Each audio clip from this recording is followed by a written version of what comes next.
Well, hello, hello, hello. Good morning, good afternoon. Hang on one second here. I forgot to change my audio source. I apologize if there's an echo. I had the audio going on my TV, so I was kind of blasting the music a little loud. I was enjoying the intro music on my TV. But now I've got it in the headphones, so it's all good to go. But now I'm hearing myself, so I'm gonna mute the live stream.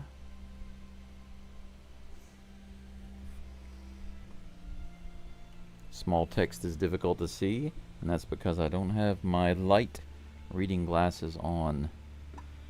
Now that's taken care of, so we should be good to go. I hope you are all doing really well today. Ladies and gentlemen, boys and girls. It's in the wee hours of Monday morning. It's exactly 3 a.m. here in Japan.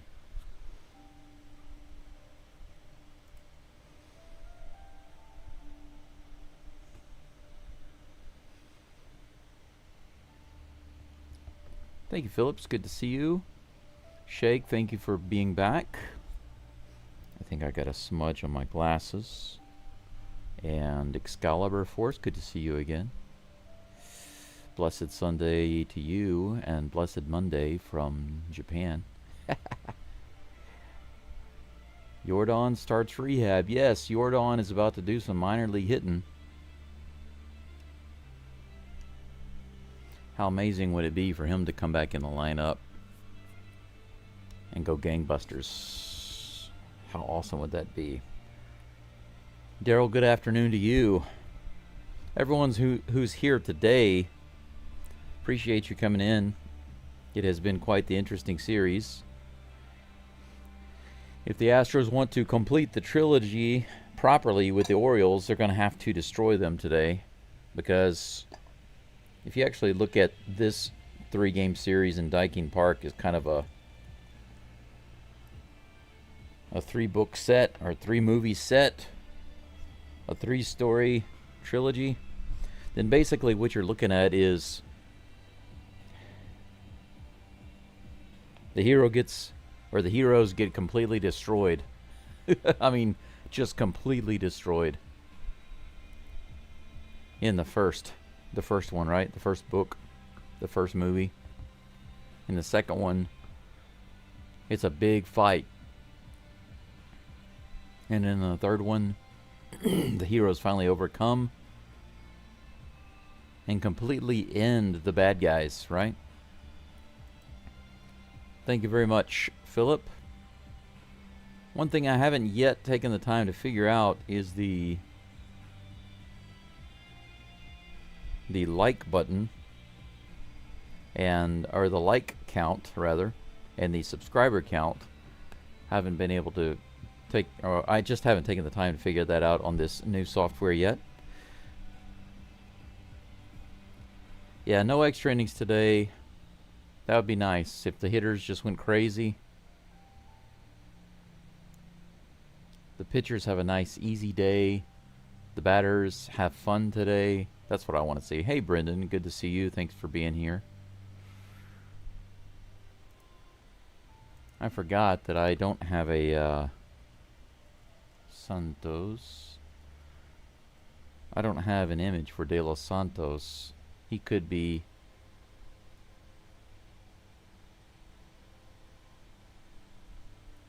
back in the game later on. I forgot to make his image. Let's see here.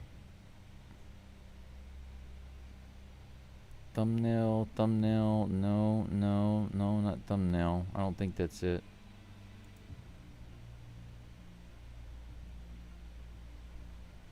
No, it's definitely not that one. Caricature. There we go.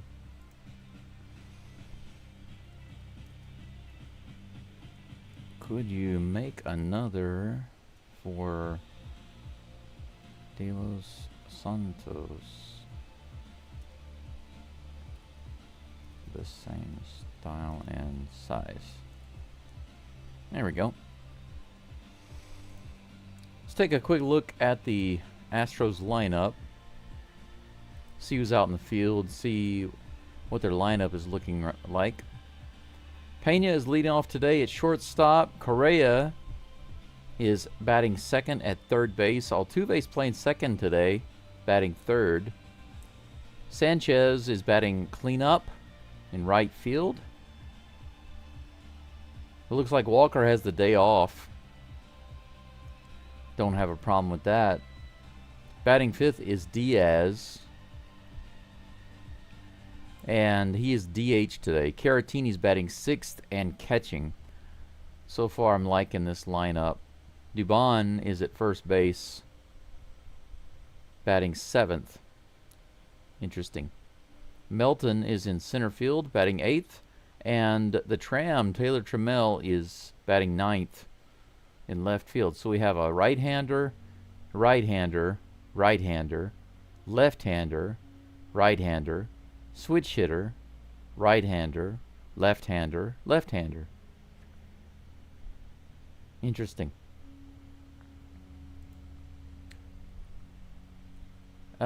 He might be, but you know what? I'm really hoping to see a really good day from Caratini. He hasn't had a good opportunity in a while. So I'm looking forward to the Batman. I'm hoping it. I always hope that it's that it's an Altuve day. So I'm hoping to see a big day from the Batman himself, the great Batman himself, and then from the Infinity Glovelet owner, Jose Altuve.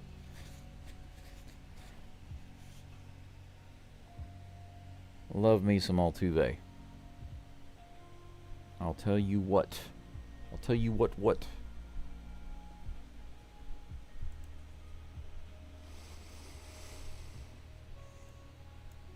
Christian Javier is on the mound for the Astros today. He's going to be facing Jackson Holliday. Jordan Westburg is on deck, and Gunnar Henderson is in the hole. I believe that they've got a, Colton Cowser. He was out on concussion protocol for about a week. He is back in the lineup today for the O's. And how many people do we have watching right now? About 20? Yeah, it's early. The game hasn't started yet. Can we get to 20 likes before the game starts? How many do we have right now? Let me reload the page and I'll check. 14, just 6 more. I think we can do it. 6 more likes on the live stream before the first pitch, and we'll have 20. Tain't bad at all. Daryl says, let's pitch a shutout today. Man, how not, that wouldn't just be nice, Daryl. How encouraging would that be for everybody? For the Astros, for the fans, for Javier, for the pitching staff, for Josh Hader, even. If Javier tossed a no-hitter and then the relief pitchers came in and tossed a no-hitter, how amazing that would be. But you know what? After seeing that game 1, nothing surprises me anymore, that's for sure.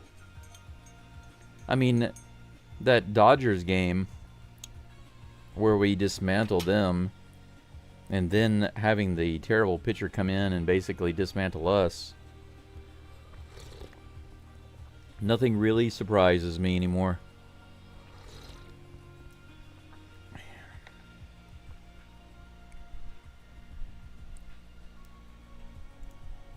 Javier on the mound. You know, Javier's pitching style, the way he raises his arm and glove up, bear with me here. Try to hear me out. It's always reminded me of something, and I couldn't figure out what it was. And today, I finally realized what it is. I can show you.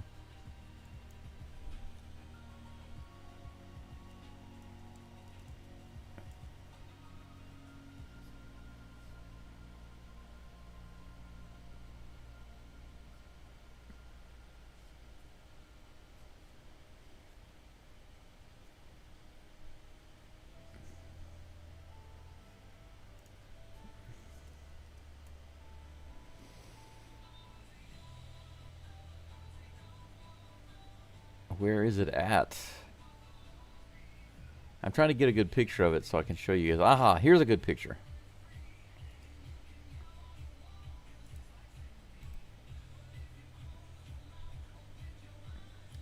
Check it out. It's the Klingon bird of prey. You see how the wings are up in this image? This reminds me of, this is what I was thinking of with Javier raising his glove up. Isn't that funny? That something like that can remind me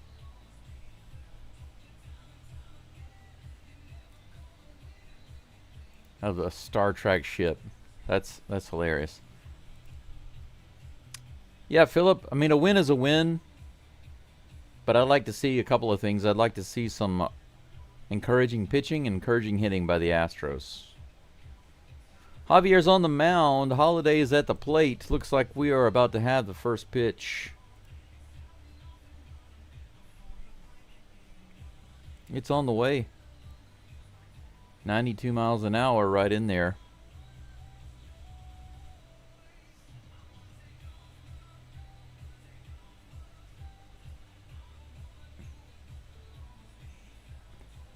Oh, and 1 is the count. Here comes the next pitch. Holiday takes that one right down the middle. Strike 2, 91 miles an hour. Jumps out to an 0-2 lead. Fried chicken today? What kind of coffee are you going to order from Japan, Daryl?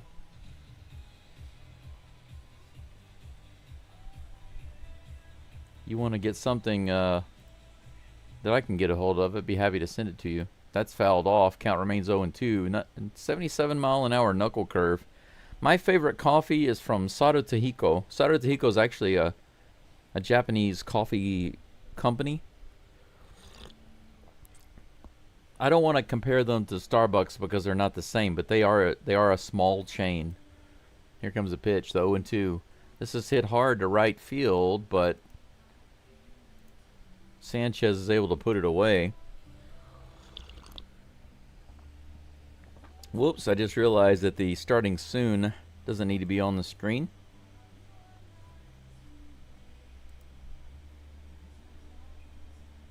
Why is it still on the screen? There we go. Okay, that's better. Sorry about that.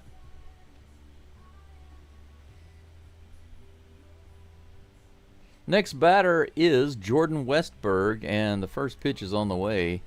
92 up and in.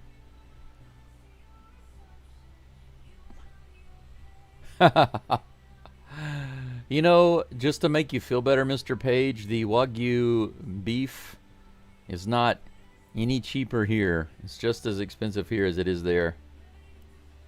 This is hit hard, but foul down the third baseline. Ripped as a line drive into the crowd, 1-1.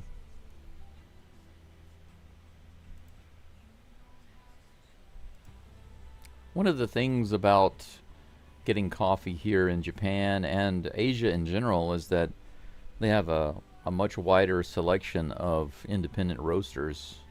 Whoa, the Swiffer was crazy, way high, beautiful looking as far as movement, but man, how do you control a pitch like that? 2 balls and 1 strike.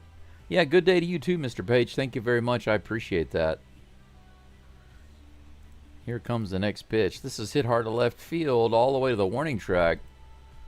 Caught by Trammell. Just shy of the warning track and the Crawford boxes.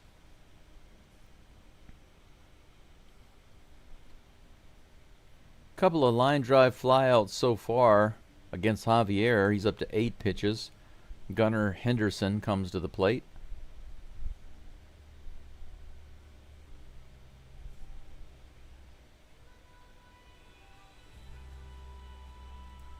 Here comes the first pitch. Nice. Knuckle curve right in there. 75 miles an hour, strike 1.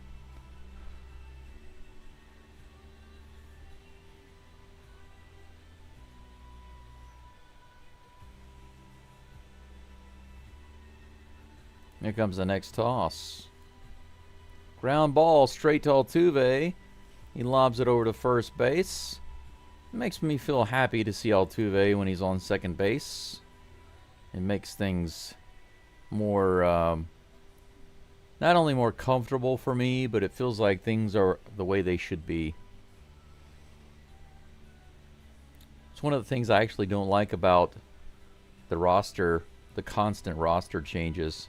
People moved around all the time. We don't have a lot of guys that consistently play the same position, you know. Typically, guys like Walker are going to be camped out at first, you know, and Pena at shortstop. For a while, Paredes was camped out at third. And most of the time, Diaz is behind the plate, you know, but of course he can't be back there all the time. It makes sense that these guys get breaks sometimes and they swap out. But sometimes Doobie's on second, sometimes it's Urias, sometimes Altuve. You know, back when Rogers was sometimes playing there, and, you know, just constantly moving these guys around. It means I really, it throws me off mentally and emotionally. Yes, Chris, I agree. All things are right in the world when Jose Altuve is on second base. I am in agreement with that. Philip says I love baseball. I do too. Forgive me if I'm not seeming too excited. It's about 3:15 in the morning right now.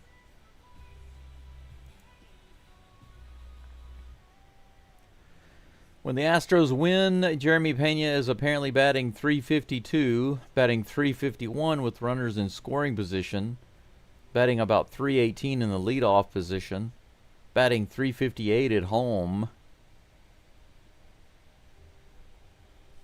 My guess is that on the road it must be where he's doing the worst, because they didn't show that stat. Speaking of Pena, he's at the plate, fouls off the first pitch, a 92-mile-per-hour fastball. Drambaum says baseball is life. It's the only professional sport I really care about. I do watch college football, but that's low and outside, 101. Baseball is awesome. That's right. Let's go Astros. Yeah, my sleep schedule is a little strange because of the baseball schedule. This is grounded to third base, a hopper. He fires over. Westberg gets Pena at first for the first out. The Houston Buffs, were they all muscle heads, muscle guys? 7 for 14 in his career against Kramer. Apparently they're calling him Kramer. Altuve is batting .500 against this guy. Next batter is Carlos Correa, 85 miles an hour, low and outside on the cutter, swing and a miss, strike one. Fromber as reliever. Stranger things have happened. Here comes the 0-1 pitch. Correa takes that one outside for ball one, 1-1. A little bit of South Korea going on.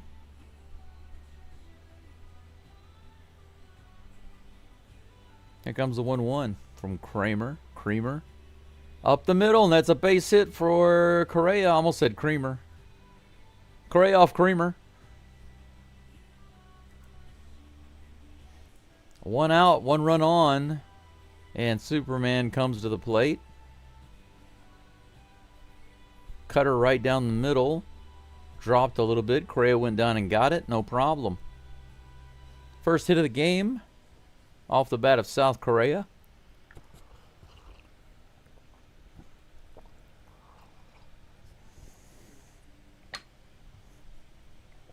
First pitch to Altuve, my hero. Up and in on the cutter, ball one. A Little League All-Star. Balin Park. I played for the Grasshoppers. I was the all-star third baseman. Here's the pitch. Altuve hits on way up in the air, and the shortstop, Gunnar Henderson, should be able to get it. Unless he drops it, and he does not. So Altuve goes down on the second pitch. Fly out to the infield. That's 2 away. Well, at least you didn't strike out. That's an improvement.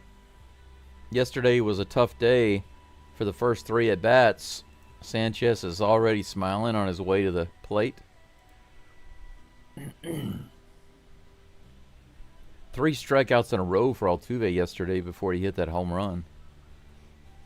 Correa on first base, 2 outs. First pitch to Jesus Sanchez.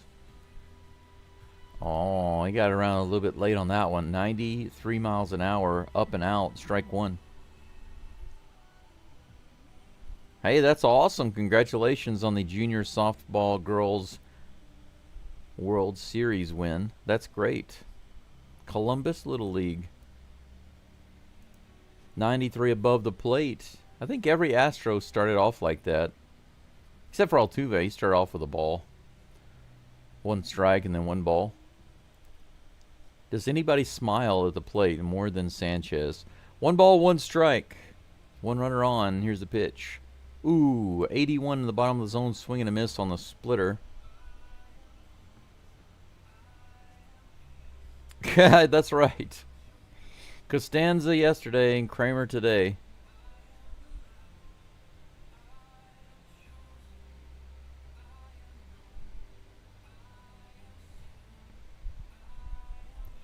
Here comes the next pitch in the dirt. 2 balls and 2 strikes. So that means when we play the Tigers, the next game should have a pitcher named Jerry or something that's similar to Elaine, right? What's Elaine's last name? I can't remember. Are we facing Seinfeld tomorrow? Here's the pitch. Opposite field, but foul.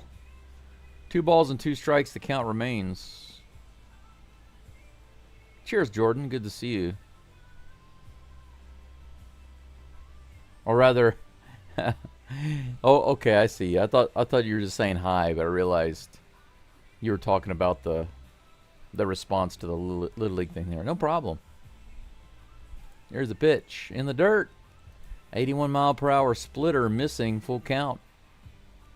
So Sanchez hasn't had a whole lot of luck yet putting the bat on the ball. He did foul it off once, but he's got himself a full count.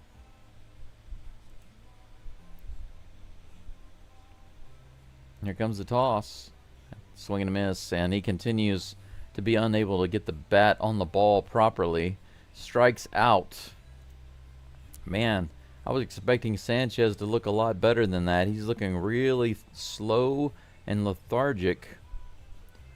Like he and I are swapped. Sanchez is playing baseball at 3:30 in the morning. Or in the middle of the night, whatever you want to call it. And I am live streaming the game in the afternoon.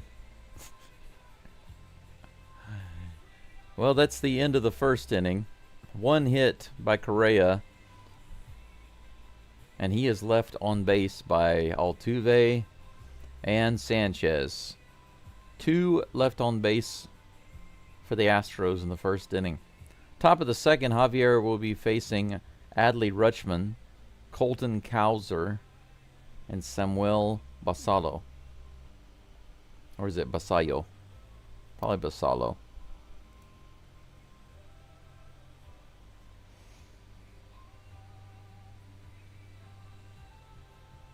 Let's see here.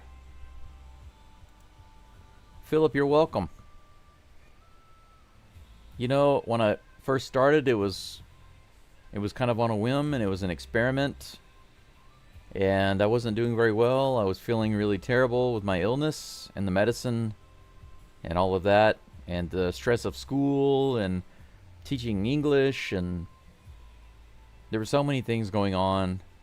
I don't even know how I was able to start the channel. That was, that was last year. The second half of last year is when I started this channel. And it was a little bit of a weak start, and it was late in the season. But I figured, you know, what the hey? Why not?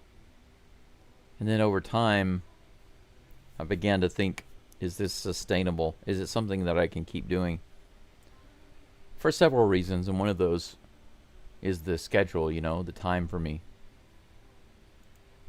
Adley Rutschman is at the plate. First pitch is on the way, 90 above the zone, 90-mile-per-hour fastball. Look who they're talking to. Biggio. My Biggio shirt is hanging outside right now, drying. I washed it last night. Here's the pitch. 81, upper outside corner, but he misses for ball 2. Yeah, Jason, that's not all he missed. Sanchez missed 3 pitches. He only fouled 1 off. Here comes the 2-0 pitch. That's in there, 91 miles an hour on the inside. Good pitch.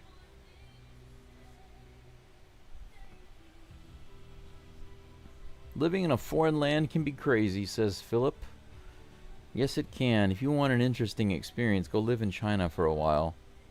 Here comes the 2-1 pitch. Foul tip caught by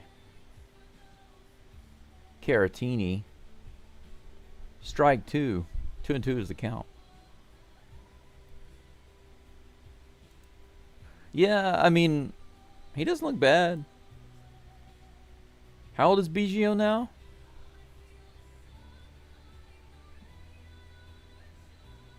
He looks like he's in better shape than the commentators here, right? 2 balls and 2 strikes. Here comes the toss from Javier. Fouls it off. 92. Back to the backstop goes Rutschman. Count remains 2-2. It's funny because my first impression of living in China was, this is a country of extremes. One moment it can be really amazing, and the next moment, really stupid. Really crazy. And when I left China, I had the same exact opinion. It never changed. My first assessment was correct. Here comes the 2-2. Fouled off again. The 85-mile-per-hour changeup goes sailing off into the crowd. Philip, did you move to Pennsylvania? How difficult is it to get Astros games up that way? Is there a region issue with it? Another 2-2 pitch on the way. Right in there and ripped foul on the inside. Well-placed pitch right on that inside corner, but Rutschman spoiled it.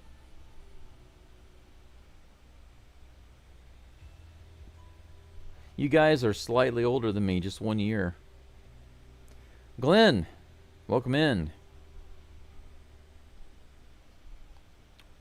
Men of culture, we're here, we meet again. Indeedly doodly. 77, low and inside for ball 3, full count.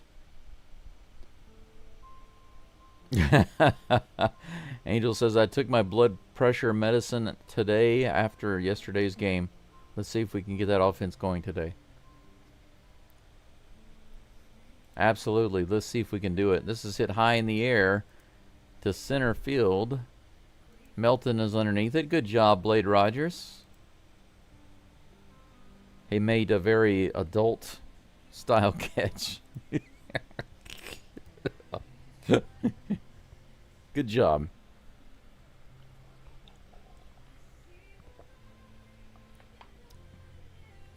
Four retired by Javier so far.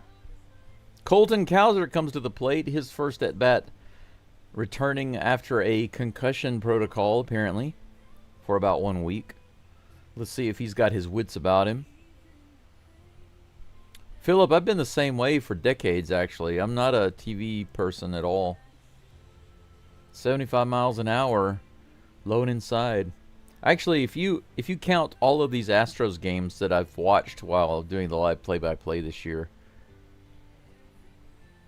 then this is the most I've ever watched TV in my life. But if you take this out, 0. I don't watch TV at all. Here comes the 0-1 pitch. Nice curveball. Fouled at the plate for strike 2. 0-2 is the count. Are you serious, Daryl? He's 59? Holy freaking cow. He looks great for 59, but I didn't think he was that old. Man.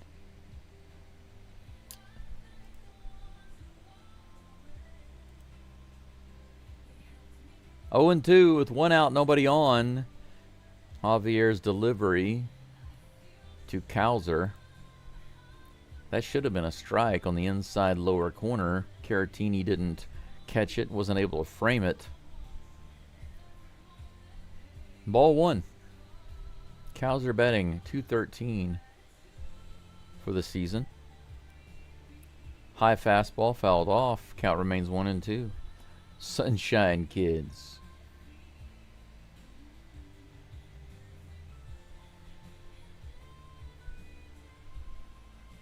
Daryl, you're absolutely right. Truer words probably not spoken. Staying healthy is important. Some might even say most important. Here's the pitch. Swing and a miss. Javier picks up his first K right there. 84-mile-per-hour changeup on Cowser. Apparently, Cowser does not have his wits about him completely. Out number 2, Samuel Basalo comes to the plate.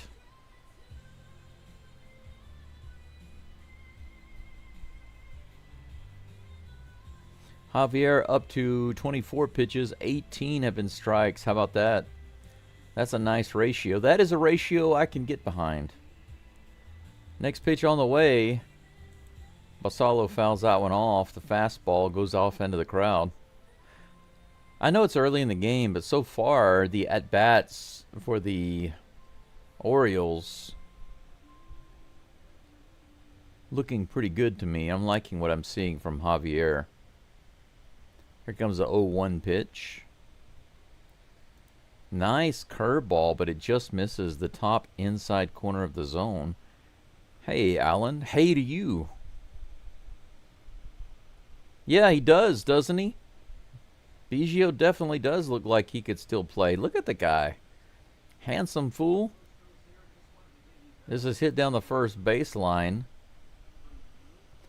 Foul ball, 1 and 2. Is the count.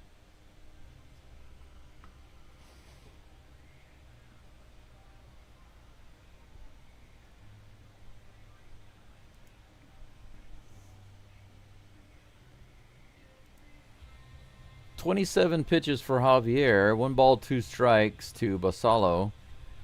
Here comes the K. Oh, he hit him way up high. That's definitely not a K. That's more like an exclamation point. Look at this. Right in the armpit.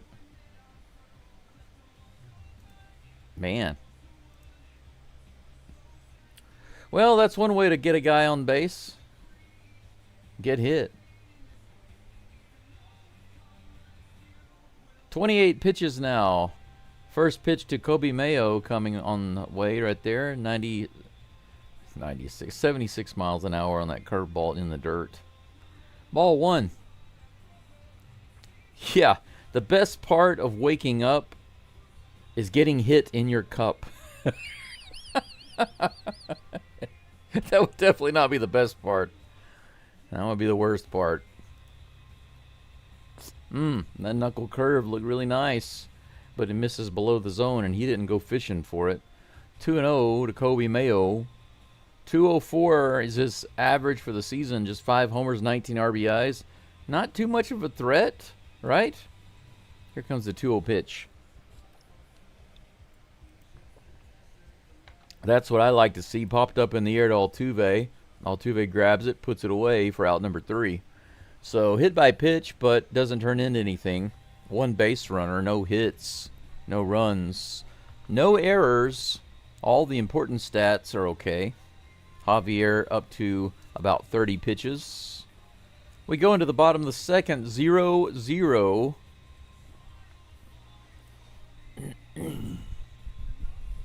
Astros with their second chance to get some runs on the board. Yainer Diaz will be leading it off, followed by Victor Caratini and then Mauricio Dubon. Yeah, Dram Bam, just a little rust. Shaking off the rust. Shaking off the rust. Alan says you should go to Houston to see a game. Yeah, I'd like to. If you guys want to start a fund, a GoFundMe to give me a nice round trip over to Houston to see a game or two or a series, feel free to do that. I would love to do that. But just so you know, now it's faster. It's much faster to get to Houston from Japan than it is to my hometown. Well, it's not really my hometown anymore. My previous hometown when I left the U.S. was in Shreveport, northern Louisiana. And it could take as many as 28 hours to get there. But to Houston, it's different because Houston has an international airport, so I could fly more direct. Maybe just 1 or 2 flights. And then go. I think from Hong Kong I can go straight to Houston. Maybe from Tokyo I can go straight to Houston. It'd be a much faster flight. If somebody wants to pay for me to go, be my guest. But otherwise, I'm camped out right here. But I would absolutely love to see a game in Daikin Park. I haven't even been to the park yet. Philip asks, Bagwell is the greatest Astro or Jose Cruz? Jose Altuve is the greatest Astro in my opinion. Neither one of those guys. Both of those guys are great, but they're not Altuve. Diaz is at the plate. 89 miles an hour on the sinker. Right in there for strike 1. Philip says, homemade jalapeno poppers with fried chicken on the menu tonight. Sounds delicious and unhealthy. Low and inside on the sinker. Another stinker. 1 ball, 1 strike to Diaz. Drambam, you and I are in agreement. It's Altuve. Here's the pitch. Ripped down the third base side. Foul. 1-2 to Diaz. Javier on a pitch count. I don't think that he's on a strict pitch count, Jason, but I know that he's got kind of a high limit, at least. Oh, we tried to get him on the cutter outside. Diaz was thinking about it. He held back. 2 balls and 2 strikes. Kramer up to 19 pitches. Here comes the 20th on the 2-2. This is grounded to the third base side. A tough play. He's going to beat it out. No, he calls him out. Diaz thinks he had it beat. They're going to take a look at it because they think that, yeah, they're going to challenge it.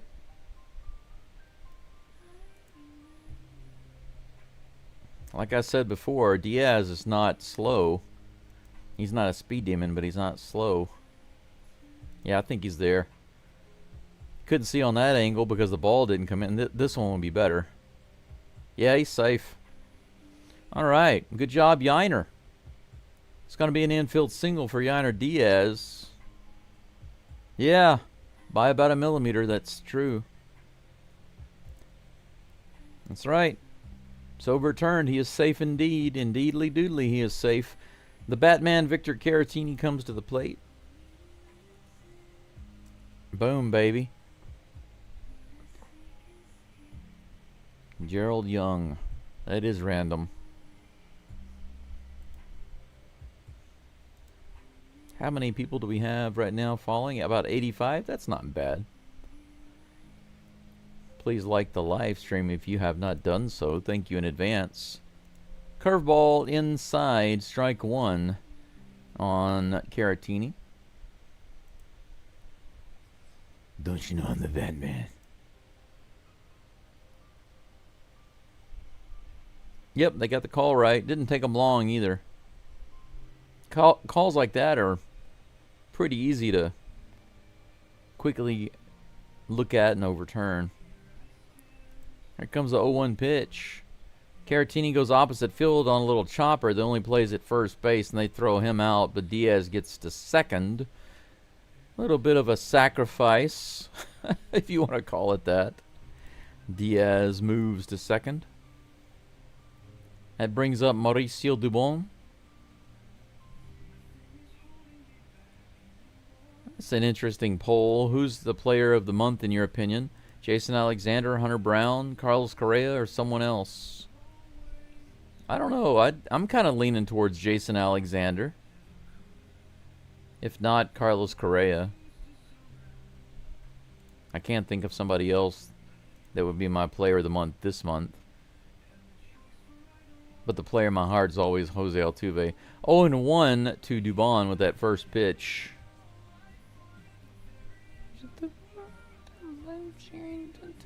Here comes the 0-1 pitch. Right in there. The cutter fouled off. 0-2. Oh man, Kevin Bass. That's a name I haven't heard in a while. Kevin Bass kind of reminds me of Taylor Trammell in a way. Hey, Fox at Bat, good to see you. Good day to you. 1 out. Runner on second. 0-2 to Dubon outside on the four-seam fastball. 1-2.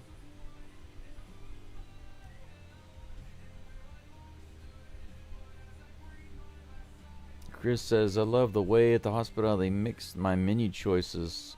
They wouldn't give me a menu of what I could have. Sounds about right. Outside check swing. He doesn't go. Barely misses the strike zone. 2 balls and 2 strikes.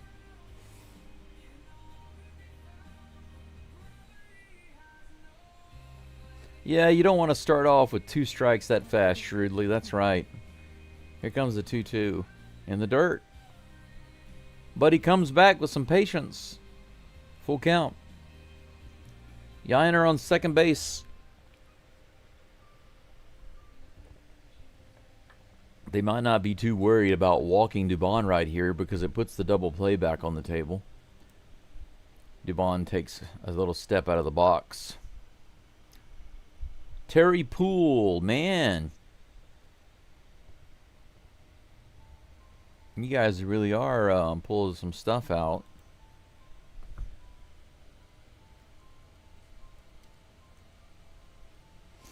How about Alan Ashby? There's the pitch. Full count. Hit out to right field. Pretty deep, but not going to be deep enough, I think. Diaz tags. He does get over there. Good. All right, it is deep enough. Yainer does get to third, but that's the second out of the inning. So two sacrifices basically to move Yainer around. Why couldn't we have done that whenever we were in extra innings? The 9th inning. Well, we didn't start off with a guy on second in the 9th inning, but in the 10th, the 11th, if we'd done that twice, we would have won the game easily.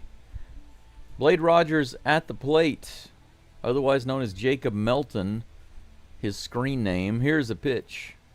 78 miles an hour. He keeps, I think this guy is completely readable on the very first pitch. He keeps starting off each batter with a curveball right in the zone.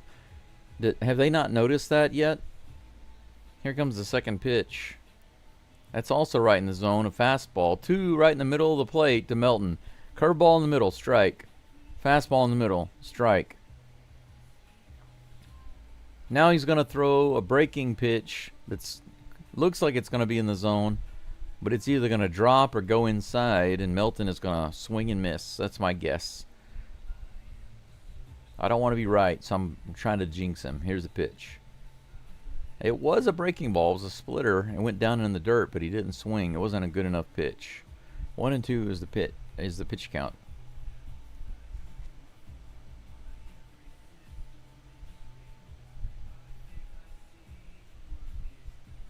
Craig Reynolds. Here's the pitch. Call him out.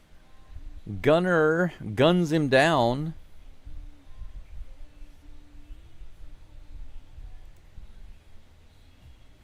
Just barely able to make the play. Woo, that throw was almost bad. Astros almost get a run, but you know what they say about almost. Horseshoes and hand grenades.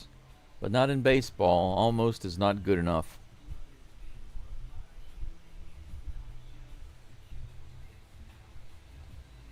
At the end of two hits for the Astros. No runs. Everything else is zeros. No errors, no hits for the Orioles. Nobody's got runs anywhere. It's probably too early for there to be any real games going on, right?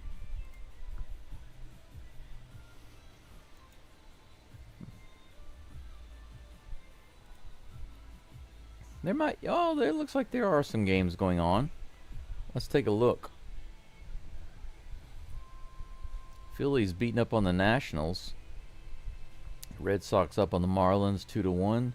The Rangers are beating the Blue Jays. I'm okay with that. The Rangers are far enough back right now. Let them win. 5-1 over the Blue Jays. It's fine by me. Let's see here. Middle of the fifth, the Reds and the Brewers are tied. Brewers have won 14 in a row. They're trying to get 15. I wonder if the Reds will beat them today. Tigers and the Twins are tied in the first, 0-0. Same with the Yankees and the Cardinals, but in the second. The Curbs. Who cares about the Curbs? Yeah, the other games will start later.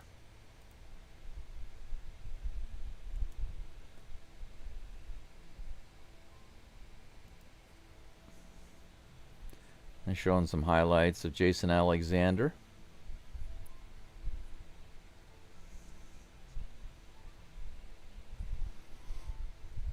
Dylan Beavers had his first hit in the MLB off of Brian Abreu, believe it or not. After being unable to hit in the entire game, Abreu comes in and he gets a hit off the wall. Unbelievable, right? 1 ball, no strikes. Here comes the next pitch from Javier. Low and inside, 2 balls and no strikes. A Correa jam. You want a Correa jam?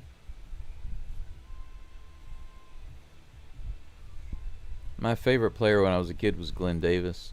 Here's the pitch. 80 miles an hour below the zone. Swing and a miss. Nice changeup. 2 balls and 1 strike. The Big Bopper. You guys know the Big Bopper?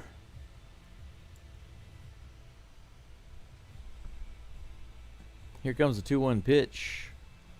Beavers takes that one wisely. Way up and outside. 3-1. Javier has only delivered 1 decent pitch during this at bat. Is that Jordan Weems right there? It looks like it. Next to Alexander. Here comes the 3-1 pitch. That's in there. 90 miles an hour. Strike 2. The count is full.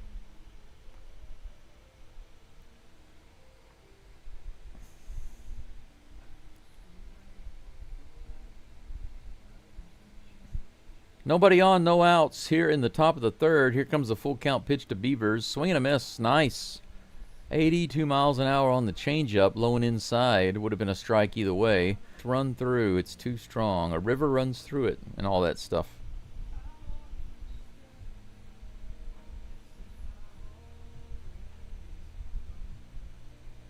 You're absolutely right, Mr. Page. 91 up and in. Glenn Davis was the slugger before we had the really big sluggers, you know what I'm saying?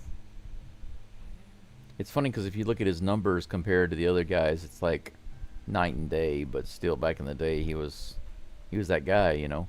This is hit hard in the left field. That's going to be the first hit. That's down for a single on the 0-1 count. Jeremiah Jackson gets it down. He's on first base. 1 out, 1 runner on first. 39 pitches. I wonder how much season tickets are. I'm just curious. Astros.com/season tickets. They've got 2026 already on sale. I've got to see how much those are. Just curious. Just curious. 40th pitch of the game coming up to Jackson Holiday right here. Fouls it off. 83 mile an hour changeup, low in the bottom of the zone.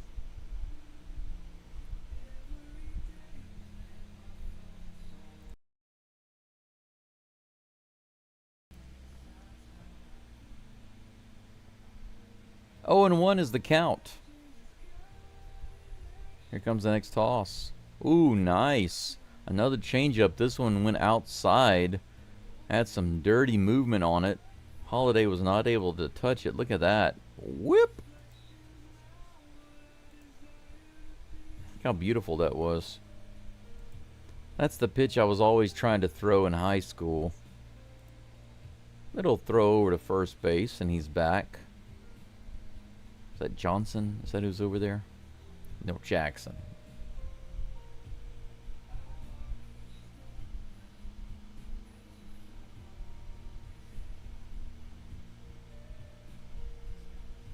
Here's a pitch. Way high. 1 ball and 2 strikes to Holiday. That's pretty cool, Glenn. Dennis Walling gave me his orange wristbands before a game in the Astrodome. I was listening to a home game soon after that at home. I was clutching the wristbands when he came to bat late in the game. And he hit a grand slam. That's pretty cool. Denny Walling. Here comes a 1-2 pitch to Holiday. He hits that one through the hole on the right side. Altuve can't get to it. Jackson will stop at second base. 2 singles now off of Javier in the 3rd inning. 1 out, 2 runners on. Is this what we would call an old-timey jam?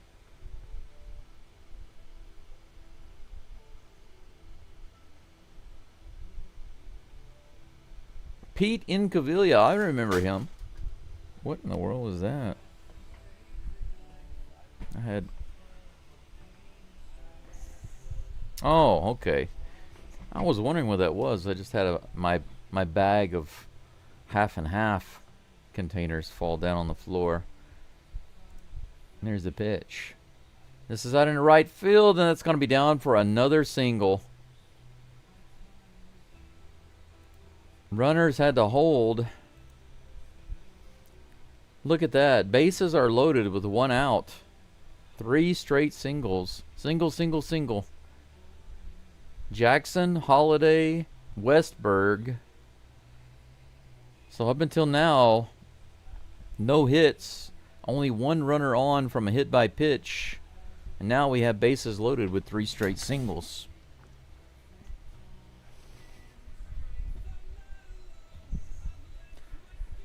Gunnar Henderson is at the plate with bases loaded, 1 out.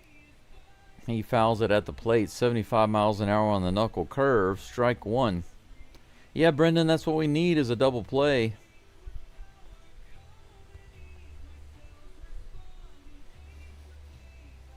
Three hits suddenly for the Orioles, all back to back to back. Come on, Javier. How about a double play, baby?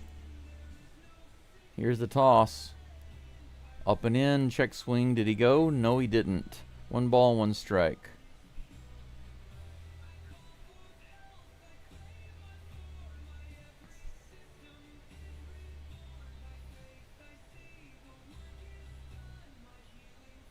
One ball, 1 strike. Here comes the toss. 92 above the zone again. 2-1.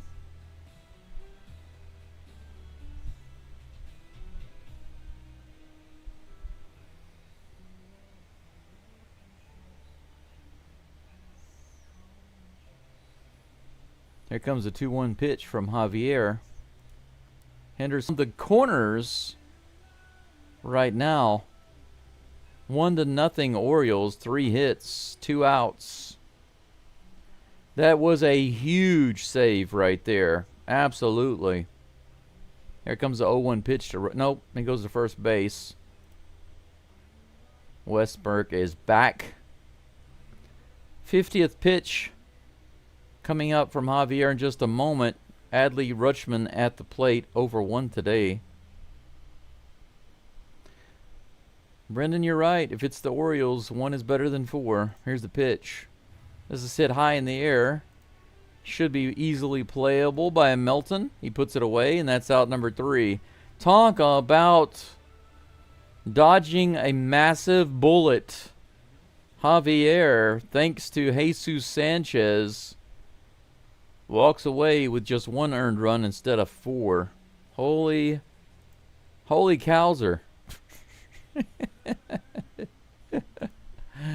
Holy Colton Cowser. Gunnar Henderson gets robbed.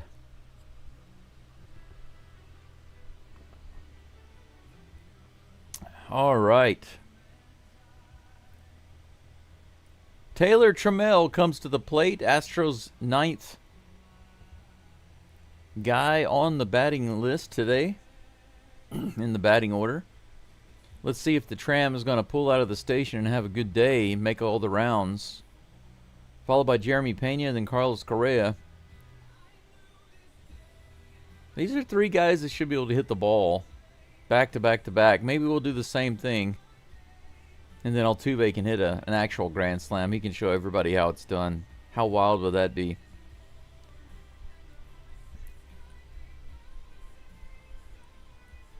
By the way, some of my members that have floated in, I wanted to say welcome in. I don't think I've addressed you directly, but thanks for being here. I said hello to Fox earlier. Also want to say hello to Gregory and the Sarcastic Prodigy. Some of my members. And Abel Rodriguez, all you guys, welcome back. Good to see you. Abel, that's right. In the crowd on that home run. Yeah, you said it looked like the husband pulled the wife away from interfering with that catch. Yeah, it did. It looked like she was pulled back. You're right about that. Sanchez getting tons of congratulations there. Javier was the first one, they said, to give him some love when he got to the dugout. The Tram is at the plate, baby. Let's pull it out of the station and open the floodgates. Here comes the first pitch. 91. Ooh, at the very top of the zone, strike one. Not a very good pitch to be swinging at, though. Can't blame him for not swinging.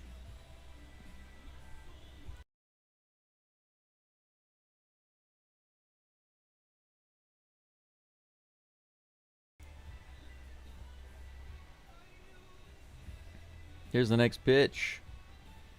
That's above the zone. Little check swing. He doesn't go. 1-1.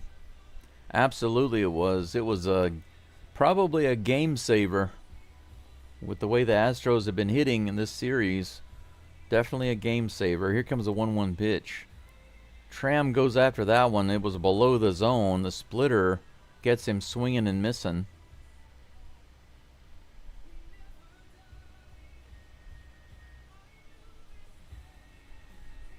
Here comes the next pitch. This is hit high in the air. It looks like everybody wants it. Center fielder is in. Shortstop is over. Center fielder takes it. Cowser. One away. Sweet Richard, what's with the negativity, man?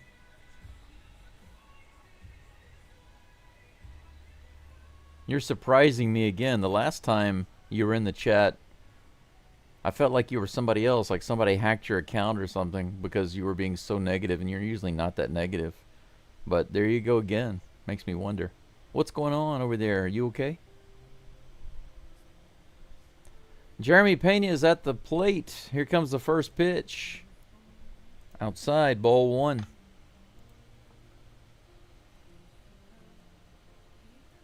Come on, Flash, let's go.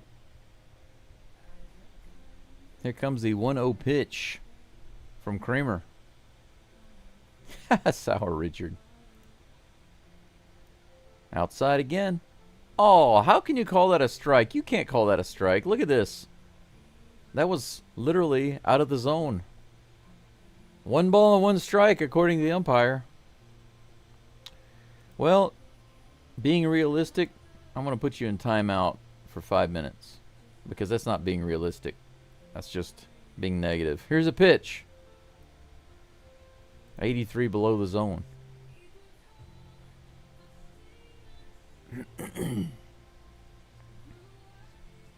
Astros have a guy going in the bullpen, but I didn't really see who it was. Here comes the next pitch to Pena. Half swing, strike 2.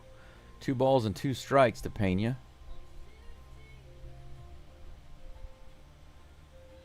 Might be a Yankees fan. I don't know what's going on. I do wonder, though. I really do wonder, because Richard didn't used to be so negative. Don't know what's bugging him. Wish I knew. But there's nothing I can do about it. It's up to each person to choose what state they want to dwell in. 3 balls and 2 strikes to Pena with 1 out, nobody on. Come on, Jeremy. Jeremy hit him. No, he hit it right to the second baseman, Jackson Holliday. Well, he did hit the ball, but did not get a hit, if you know what I'm saying. 2 up and 2 down. The Astros are having a little trouble getting runs, much less answering. Carlos Correa comes to the plate. He does have a hit today. He started the singles party, actually. Split personality, maybe bipolar. Who knows? Here comes the pitch. Check swing, and he fouls it off. Strike 1. Yeah, Alan, that's pretty random too. Scott Cervais.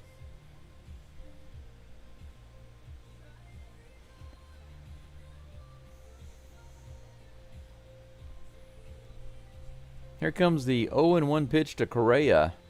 Low and outside. Come on, Correa. 1 ball, 1 strike, 2 outs. Tie it up. The Crawford boxes are calling your name. Here comes a 1-1 pitch. Man. Holiday almost with an error there. He barely throws Correa out first base, but that'll be 3 up and 3 down. Nothing doing for the Astros in the third. So at the end of 3, it's 1-0 Orioles with 3 hits. Back-to-back-to-back hits. Single, single, single, and then almost grand slam. Sacrifice scores a run. Javier will be back up on the mound with 50 pitches. Pitch count is not stellar right now. He started off so good. First couple innings looked pretty good. Third inning, just lost control. Got out of it with just 1 run given up. Super lucky. Yeah, Tommy definitely wants a homer.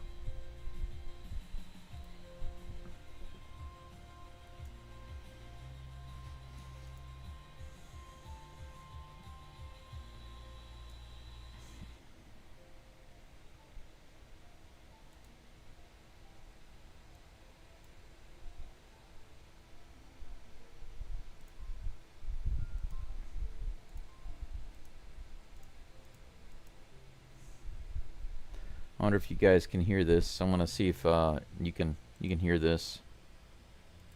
Tommy likey. Tommy want winging. Did you hear that?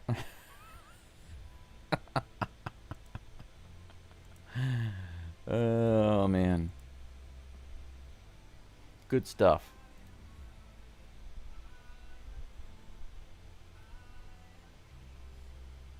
Correa looks safe. Does Houston still have? Yes, Houston still has its challenge. They took a. I'm sure they took a quick look at it and they just determined it wasn't worth trying. Because they had a close call at first base earlier with Diaz, and they used it and they won that challenge.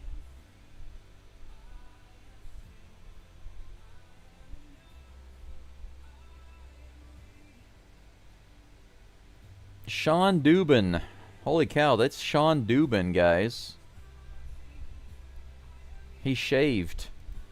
No wonder I didn't recognize him. Do you guys recognize Dubin with no beard? Holy freaking cow. I don't know this guy.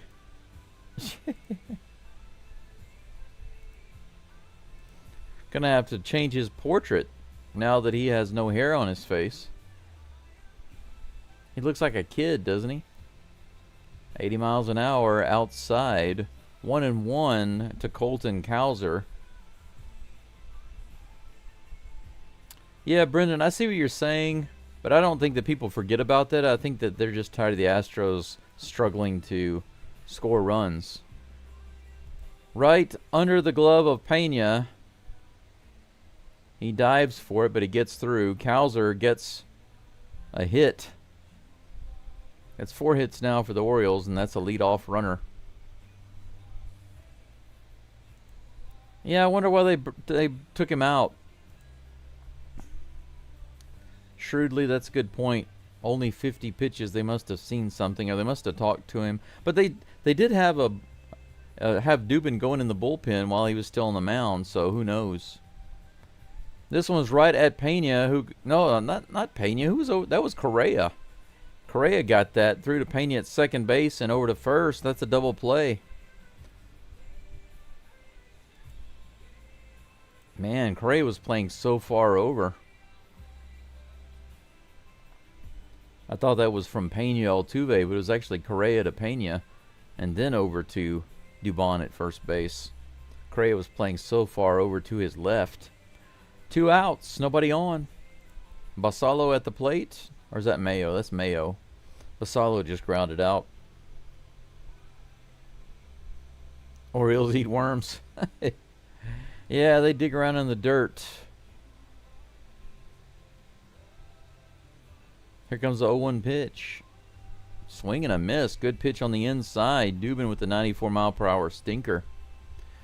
Correa is smooth. Smooth like kimchi, baby. South Korea is smooth like kimchi. Alvarez in the dugout over there. Oh, it looks like he's... Oh, yeah, that is the dugout. Okay. Here's 0-2 pitch in the dirt. Curveball completely missing. 1 ball and 2 strikes.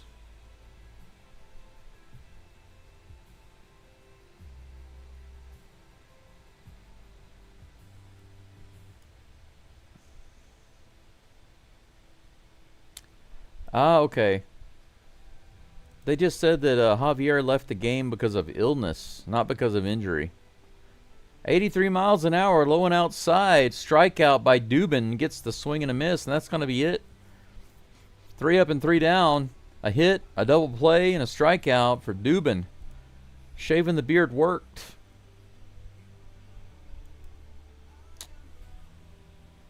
Jose Altuve will be leading the batting off for the Astros in the bottom of the 4th. We're down by 1. Altuve, Sanchez, and Diaz due up in just a moment. Correa is batting really well since joining the Astros. He actually was up to 400 at some point.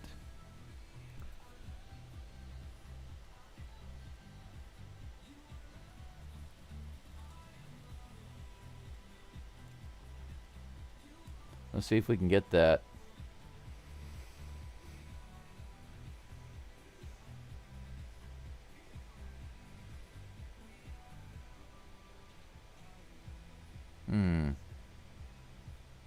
Not so easy to just look it up. Pena had like the flu. That's what I heard. I was told that Pena had the flu. But I don't think that Javier suddenly left with the flu.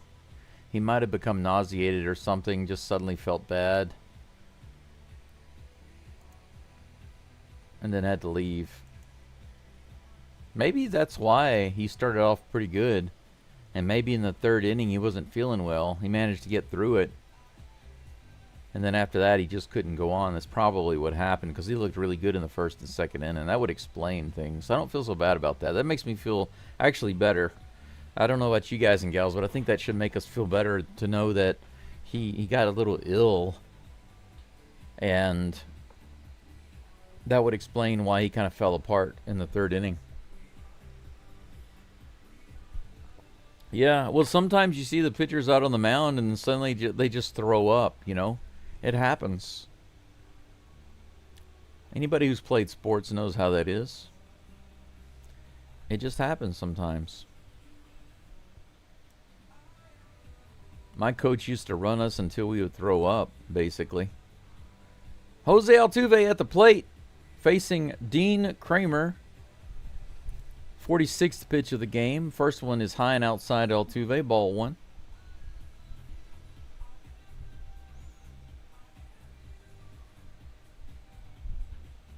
Yeah, Brendan, I agree. Maybe he'll be more energetic, more aerodynamic. Without the beard, who knows? He looks like a kid, so it's interesting. This is another guy who looks like a kid whenever he shaves, and that's Altuve. 2 balls and no strikes to Tuve. Yeah, Brendan, he picked it up from Pena, and Pena's passing it around. Past the baton. 87 outside. Good take by Altuve, 3-0. This is just what we need as a leadoff runner. However you get on is okay. If this is a strike down the middle, is Altuve going to swing? Let's see. Here's a pitch. He does, but he fouls it off. Good for you, Altuve. I'm glad to see somebody swinging at that pitch right down the middle. 3 balls and 1 strike. I'm going to applaud you, Altuve. You did something that 99% of players don't do. Should have been a homer. Here comes the 3-1 pitch from Kramer. Altuve takes that one, though. That one's 93 right in the zone. Full count. Yeah, elbow, it happens. Anxiety attacks during soccer matches, of course. Yeah, that's definitely going to affect your play.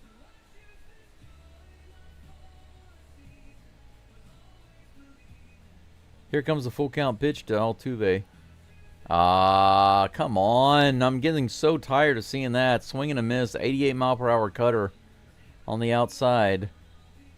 Altuve's not able to get the bat on it. Completely missed it there.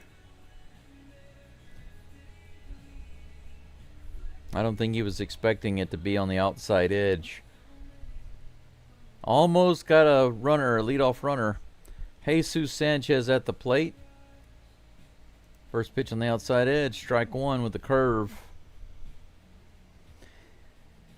Basketball was the worst in high school because running up and down and during practice, doing the suicide runs, you guys know what that is? 95 miles an hour above the zone, swing and a miss. Sanchez still can't get the bat on the ball. What in the world's going on here? This is a pitcher he should be hitting, right?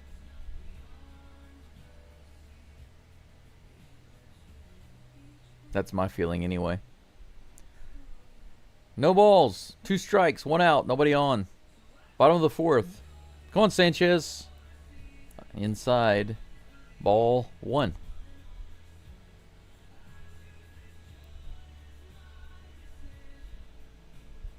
$112 people watching right now. I don't know how many likes we've got, but I could always use more. Here's the 1-2 pitch.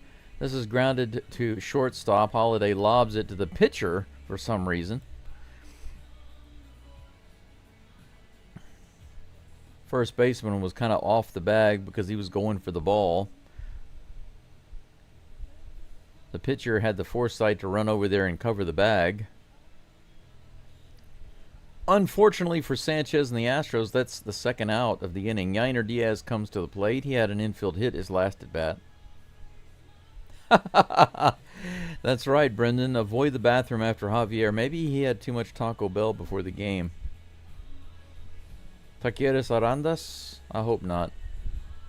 Here comes the first pitch to Diaz. Low below the zone on the stinker. 1-0.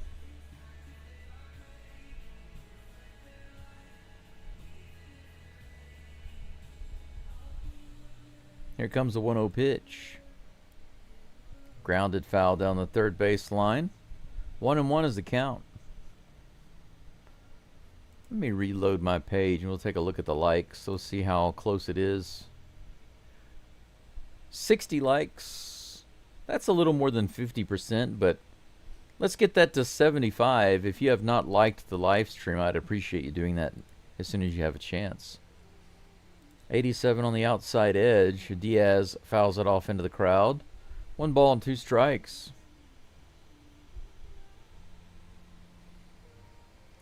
Yeah, Travis, I mean, how many games did we go? Like 18 games for a while? 18 games where the other team scored first? In a row.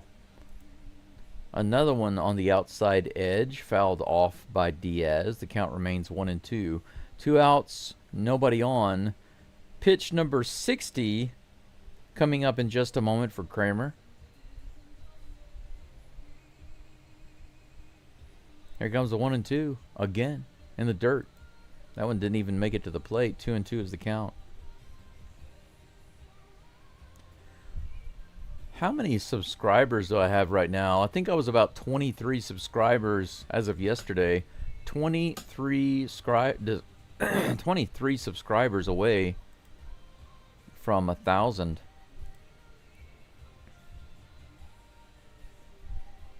2-2 pitch on the way. Fouled off again.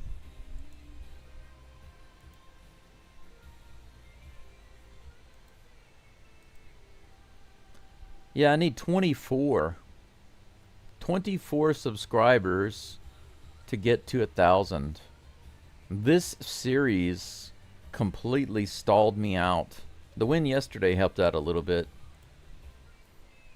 Another one in the dirt that didn't even get to the plate. Full count.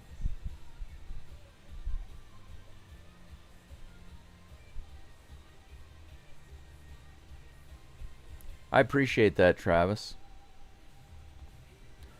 Thank you for coming by and liking, even if you don't have time to watch. It means a lot. Here's the pitch. Swing and a miss. Yiner goes down with a strikeout on the full count pitch. He fouled it off a lot. Made him pitch a lot. But in the end, nothing doing. Astros don't put anything on the board still. Just 2 hits after 4. We go to the top of the 5th. I suppose Dubin will still be in the game for the Astros. We will see, but that's my guess.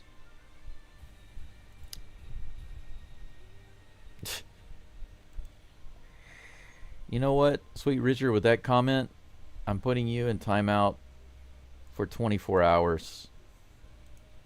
If you're lucky, see you tomorrow.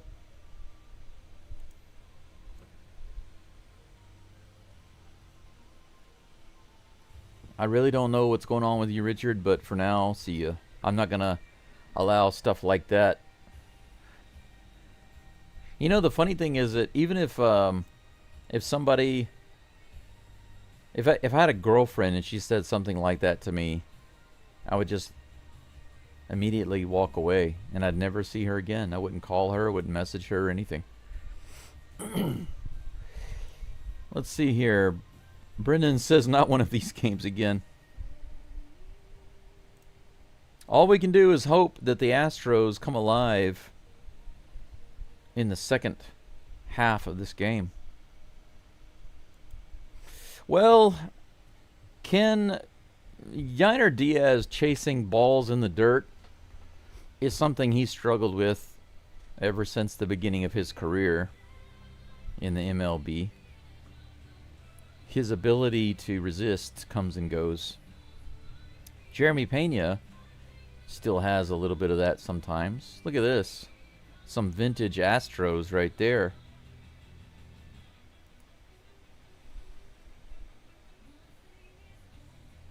"20 innings, 6 hours and 17 minutes.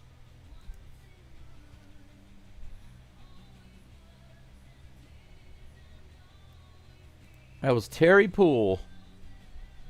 Terry Poole, they got that big hit where the outfielders... Terry Poole right there, that's pretty cool. The big hit in 20 innings. That's nuts. Very first pitch right up the middle. Sean Dubin gives up a base runner. Dylan Beavers, of course, the rookie. Very first pitch right up the middle.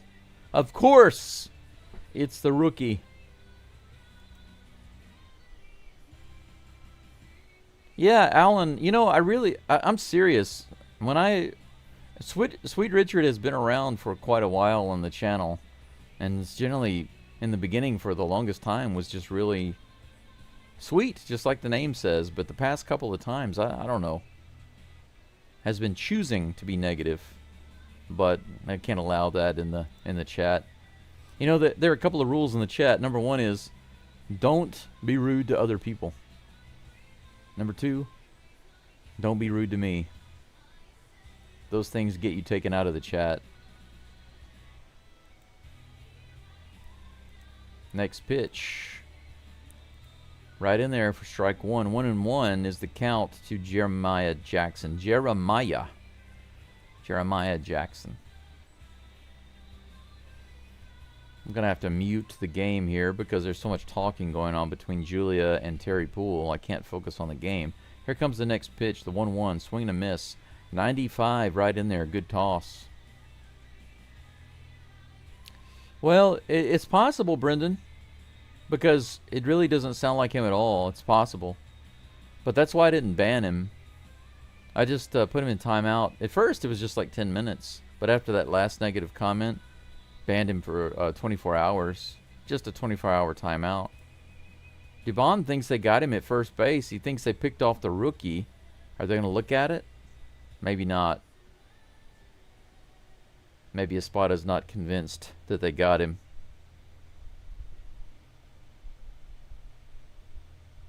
I didn't know that, Elbow. That Terry Poole was the head coach. UH Victoria. 1 ball, 2 strikes to I almost said to Dubin. Are they taking a look at it?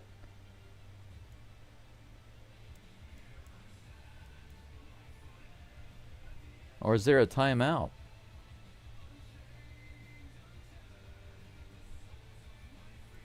Terry Poole is cool and stuff, but you know, I'd like to hear what's going on in the game right now.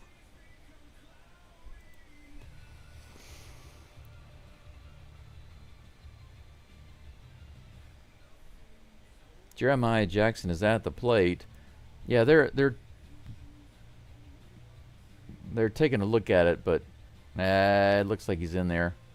They called him safe, and Dubon said he got him. Dubon immediately pointed over there, but I think they're going to lose their challenge here.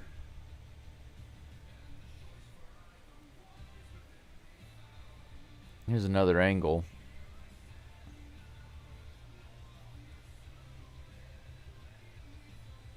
Man.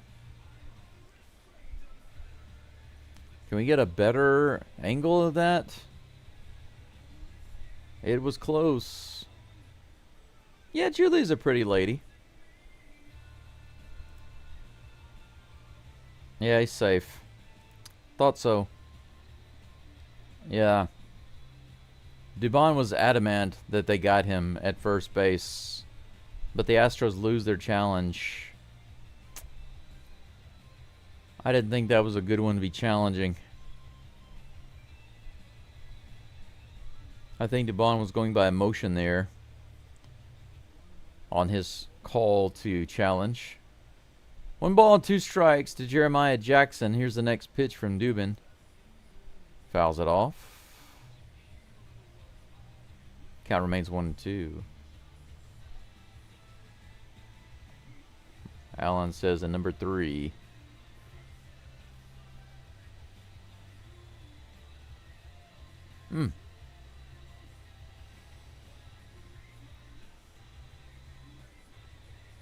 Yeah, I see that, Brendan.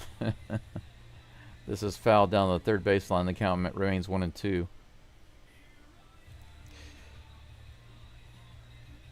Is there a reason that you're stating what's going on in the game? That's the whole reason I'm here. I don't have to do anything. You can just do it. You can just do it in the live chat, and I'll sit here and relax. I won't do anything. 1 ball, 2 strikes. Here comes the next pitch to Jackson. Ooh, almost got him. He threw his bat to get out of the way. 2 balls, 2 strikes.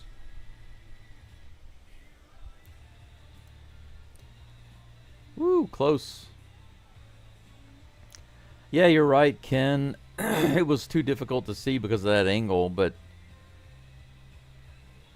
I don't think it would have been overturned anyway. I think he was safe, but you know, there's no way to know 100% for sure. But it's like they say, it has to be obvious to be overturned, you know? Has to be clear. Here's the 2-2 pitch. He hits this one out to right field, and it's down. Runner's going to advance to third because he was stealing. Beavers goes all the way to third base with no outs. Dubin now has a little bit of a jam. Old Dog, welcome in. Thank you for being here. Jeremiah Jackson with the opposite field single. Now runners are on the corners. Beavers just happened to be stealing on that pitch, so he's able to stroll all the way to third base.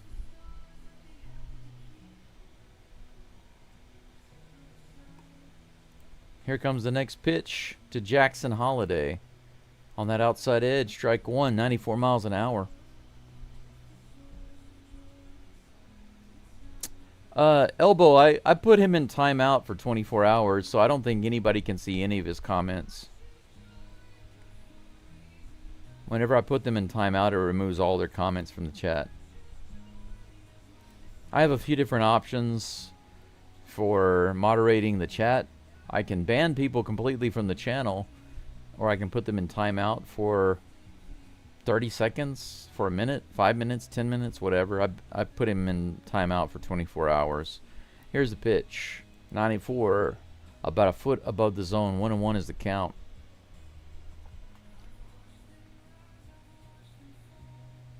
If for some reason it is somebody else on his account, like his child, then I wouldn't want to ban him. I'm not going to ban him over stuff like that. Just put him in timeout. Here's a pitch. Opposite field, that's going to score another run. Opposite field hit for Jackson Holiday. Runners on first and second. No outs. So Dubin now getting into a jam. 2-0. 6 hits for the Orioles. It's turning into kind of a disappointing middle of the game right here, right?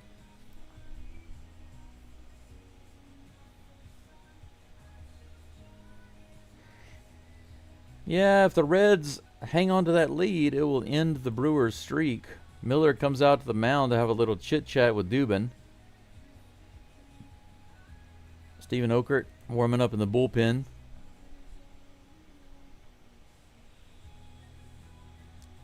Dubin is the jam. I don't mean music. Well, he hasn't been what he used to be, not so far. He looked good last inning, though. Daryl, thank you so much. Daryl says I'm the best live coverage. Thank you for all you do. You're welcome. I'm not going to get up at 2 o'clock in the morning and have somebody, I don't care who it is, start saying negative things in the chat. There's no way. There's something that'll make you happy. Altuve smiling. Runners on first and second. Are we going to get to see that triple play? No outs. Jordan Westberg at the plate. Here comes the first pitch from Dubin. Below the zone on the cutter. Ball one. I'm not going to get rid of him because I don't know if that's really him or what. What's going on? Like somebody said earlier, might be his kid or somebody else on his account. I don't know. Here's a pitch. Outside, 2 balls and no strikes. Like I said, Sweet Richard has been around on the channel for quite a while and was never, ever negative. Never. But the last couple of times has been so it makes me wonder what's going on. Here comes the 2-0 pitch to Westberg.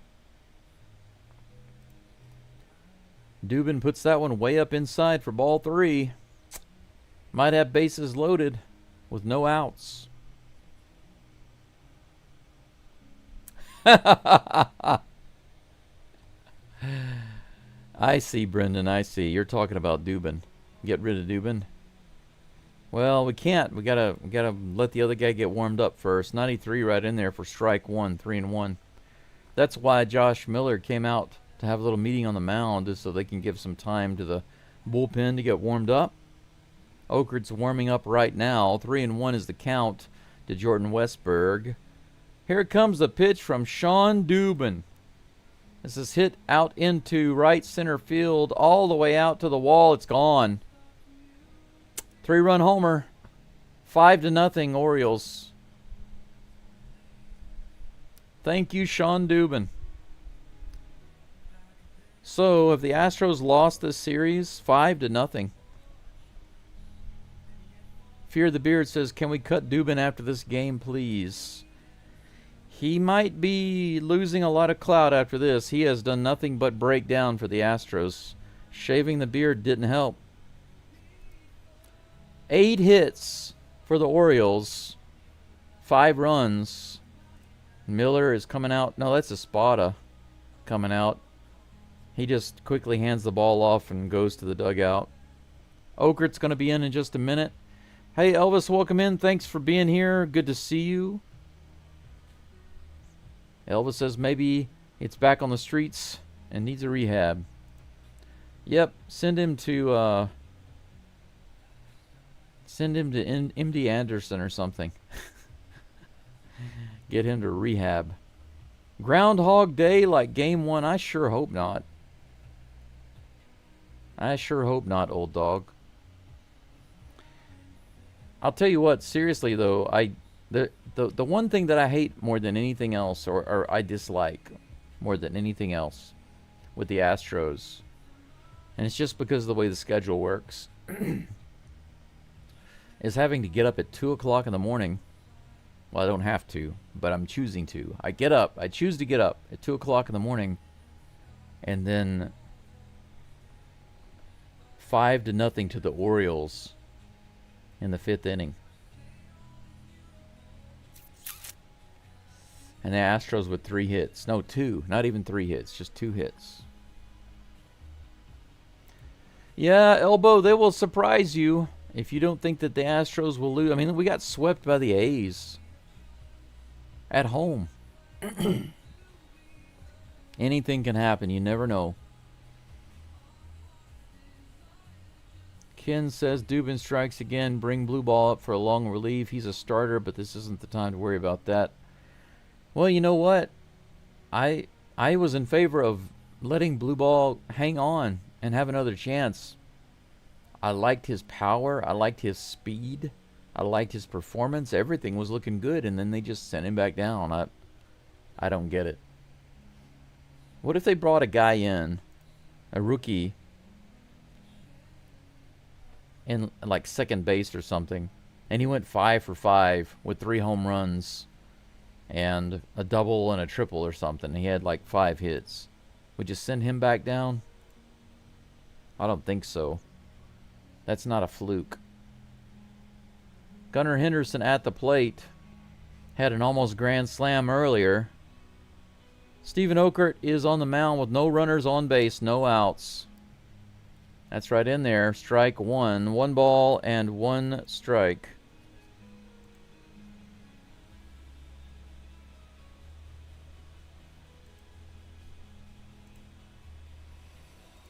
Here comes the next pitch, the 1-1. Grounded to the left side. Correa scoops it up and fires to first. That's out number 1 finally. First batter faced by Okert goes down on a ground out. Yeah, Alan, you're right. Game's not over.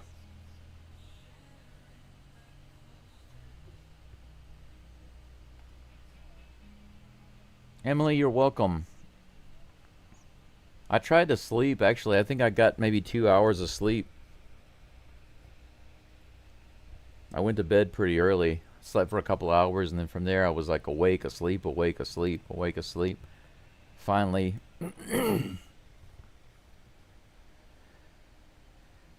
realized more sleep just was not going to come, so I relaxed in bed for a few minutes. Got up a few minutes earlier than I intended and actually decided to cook something to eat. This is hit foul for 1 ball, 1 strike. My mouse froze up there for a minute. I don't know what's going on. 1-1 with 1 out to Adley Rutschman.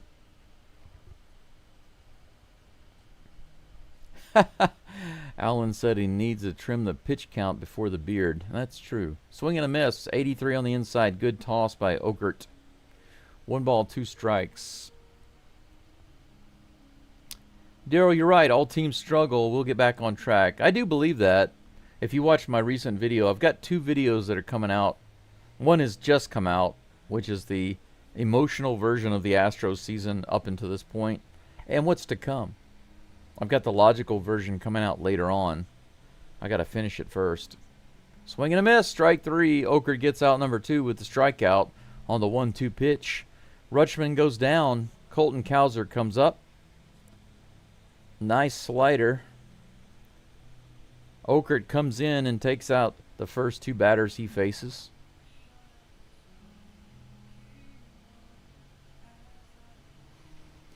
Yeah, I've seen worse coming back. Here comes the pitch. Right in there, 91 miles an hour. Strike one to Cowser.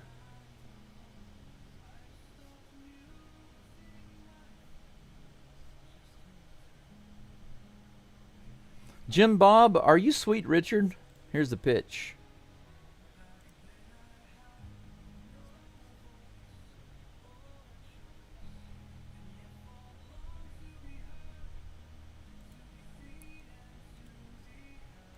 Pretty sure that Jim Bob is Sweet Richard. You're in timeout, sir. Congratulations. You can't sneak around me. You can't come in here and say the exact same thing that you said before and expect me not to notice that. I'd have to be a retard. And I mean that in the most respectful way possible. 1 ball, 2 strikes. Here comes the pitch. Outside, 2 balls and 2 strikes to Colton Cowser. 2 outs, nobody on. John, you missed Dubin giving up a 3-run home run and another run before he got taken out. That's the main thing that you missed. Sweet Jim Bob. Yeah, pretty much. Here comes the 2-2 pitch. That's hit really hard out to right field. Almost another homer, but foul.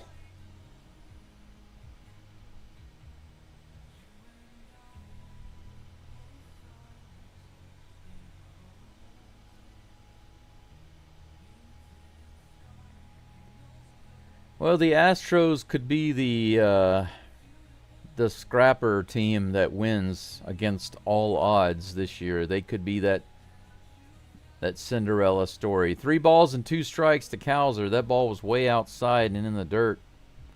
Jim Bob timeout pants. That's funny. Here comes the 3-2 to Cowser. He hits this one foul. Caratini's over. Oh, Correa! Wow, look at that. Correa rushes over and gets it in foul territory. Caratini was surprised. He didn't realize that was playable. And Correa came all the way over into the batter's circle to get that. Good job, South Korea. Out number 3. How about that? The Astros D. Okert comes in. 3 up and 3 down for Okert. Serving up the fried Okert. Good. A terrible start to the inning, of course, but good ending. Victor Caratini is due up, followed by Mauricio Dubon and Jacob Melton. Getting into the bottom order of the Astros lineup. Yeah, you don't give up. Caratini was shocked right there. He was surprised. But Correa was all over it.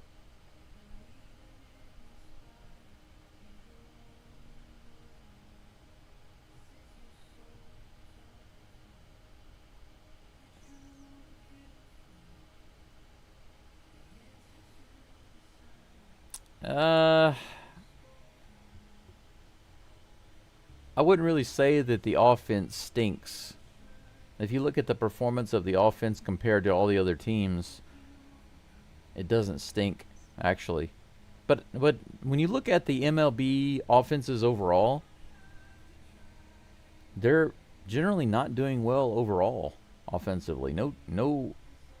There's no big group of teams that are doing outstandingly well offensively this year. It's just been a struggle for everybody. The games have been up and down. It makes me wonder about the balls again, because for those of you who know this, or don't know, rather, they started putting in those, basically the juiced balls, and then they started putting in the balls that weren't easy to hit. They changed those balls up.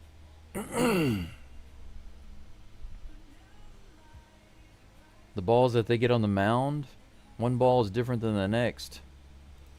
Caratini's at the plate. First pitch is high and outside.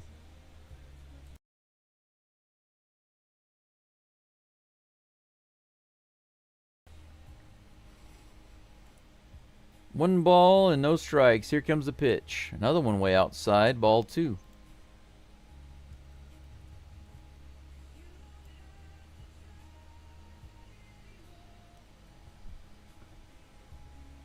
If you want to believe that. Here comes the pitch. Way outside again. 3-0 to the Batman.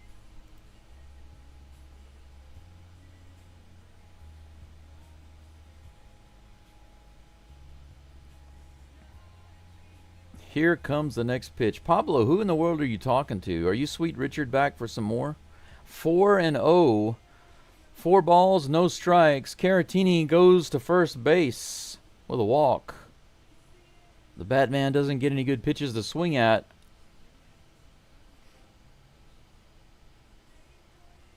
Time for Astros to wake up and produce. Elbow, you're right.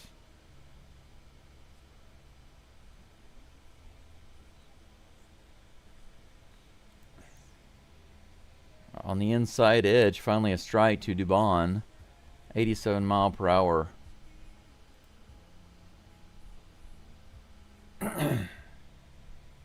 Fastball. 0-1 is the count. Here comes the pitch. Dubon hits this one straight up. Is it going to be out of play? Luckily it is, right over the dugout. Strike 2, 0-2. Who grows in the comments while Richard's on leave? Jim, Bob, timeout, pants. You guys are hilarious. Rangers fans, that's right. We got a guy on base. 69 pitches now for Kramer. Dubon at the plate with Caratini on first. Here comes the 0-2 pitch. Come on, Doobie. Outside. Ball 1. I hope he's not a Stankies fan. Fox at bat, thank you for being here. I apologize for the Astros nonsense. You enjoy dinner with your family or lunch or whatever. That might be a double play. Yep. Ground out to second base. Double play. 2 up and 2 down now with Jacob Melton at the plate. Nothing doing so far in the 5th inning. Let's see if Blade Rogers can give us an adult-sized swing.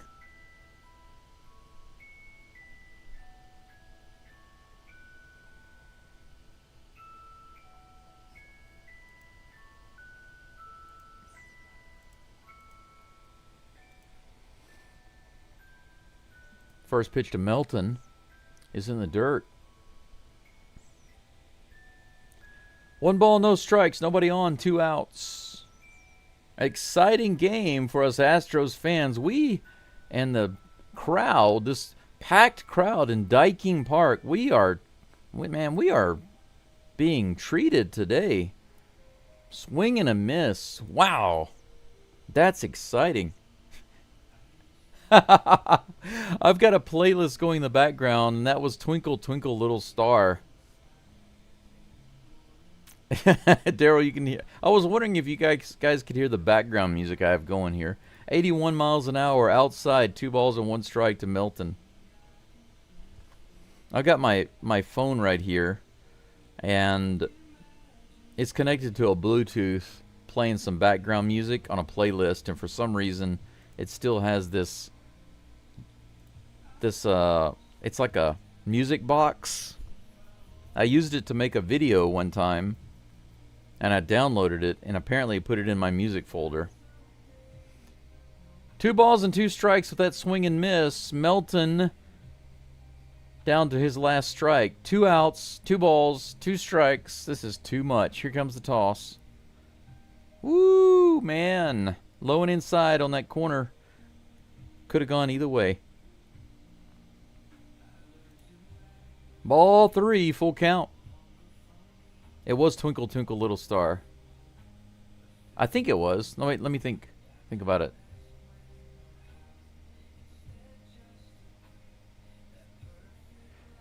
Now I can't remember. But Melton strikes out. I know that.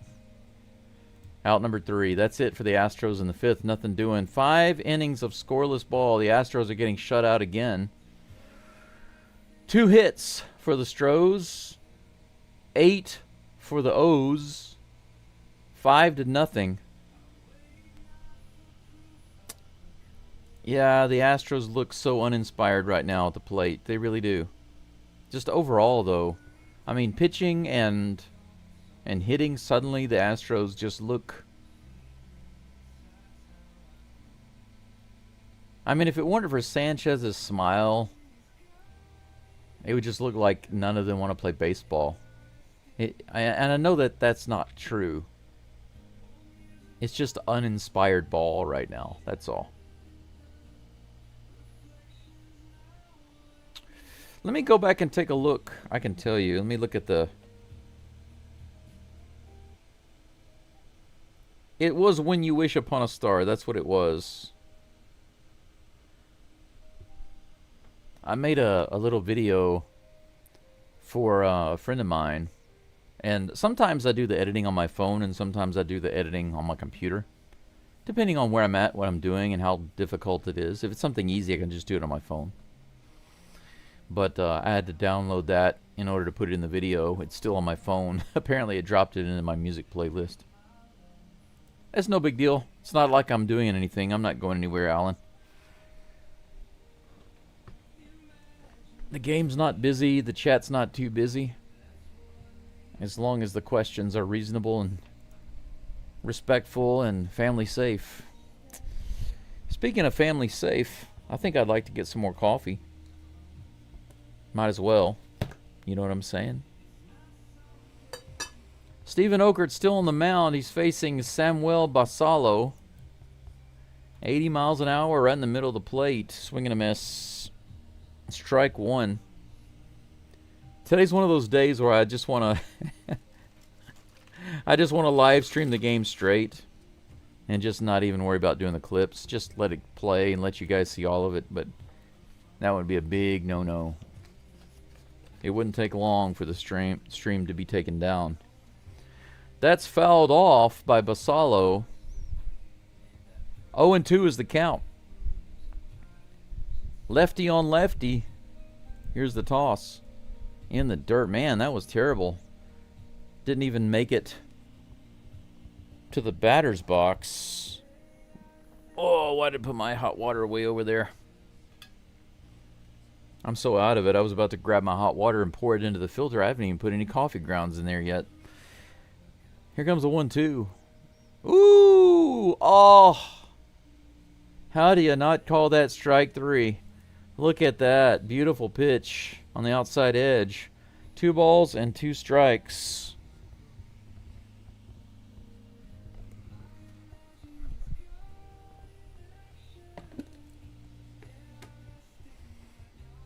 Come on, Okert. You got this.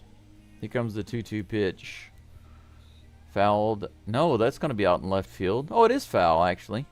But Carlos Correa was able to get over there and grab it. My eye was still working on that one. Sometimes there's a little bit of camera trickery. But I got that one right. I like that big 1 on the side of Correa's hat.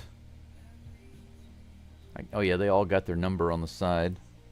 But the big 1, the big yellow 1 looks cool. Kobe Mayo at the plate with 1 out. Nobody on. Top of the 6th. Just 2 scoops of coffee. I don't want it to be too strong. First pitch from Okert on the way. This is grounded straight to Pena, who fires over to first base. That throw was kind of in the dirt, but Dubon scoops it up. 2 away.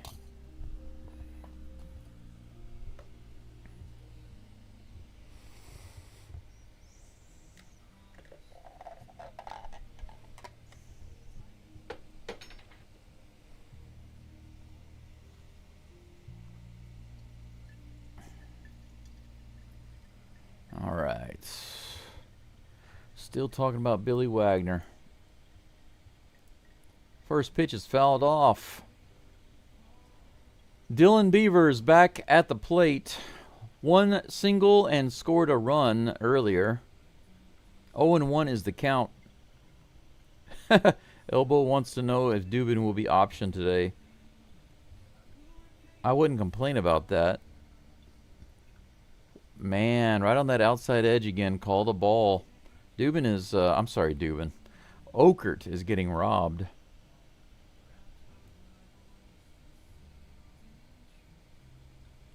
Ross says uninspired comes from the management. Yeah, you could say that's a top-down issue. You know, we can't, and we're not, and we can't be privy to everything that's going on in the dugout and in the clubhouse and in the organization. But sometimes when the Astros are playing like this, you just have to wonder if there's something else going on and they're playing like that kind of on purpose, you know? I don't know what that could be. I'm just saying this happened before with many teams. Fly out to the infield. Correa puts it away for out number 3. So Okert comes in, has a couple of great innings. He comes in with no outs in the last inning. 3 up and 3 down. Comes in this inning, 3 up and 3 down. Where have you been? Good old Okert, serving up the fried Okert today.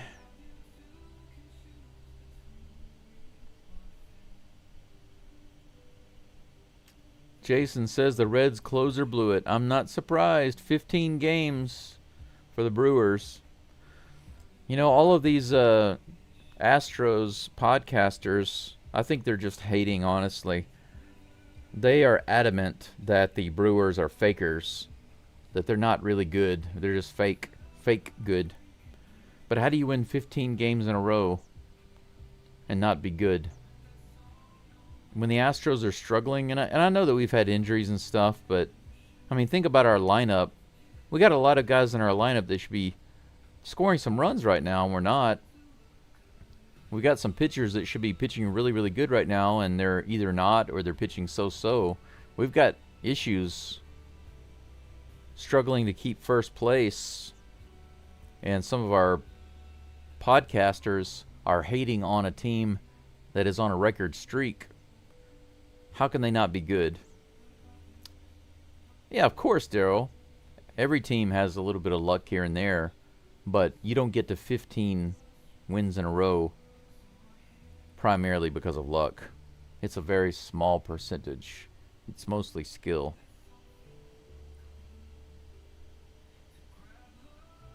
Yeah, they're about to get to 80. They've got to be good. How do you get to 80? That's the thing. It's not just a streak. It's their overall record. How can you win 80 games? You're basically the first to 80 games, and you got almost 20 games in a row won. How can you be fakers? I think they're just hating on them. Taylor Trammell at the plate. Kramer's still on the mound here in the 6th inning. Swing and a miss by the Tram.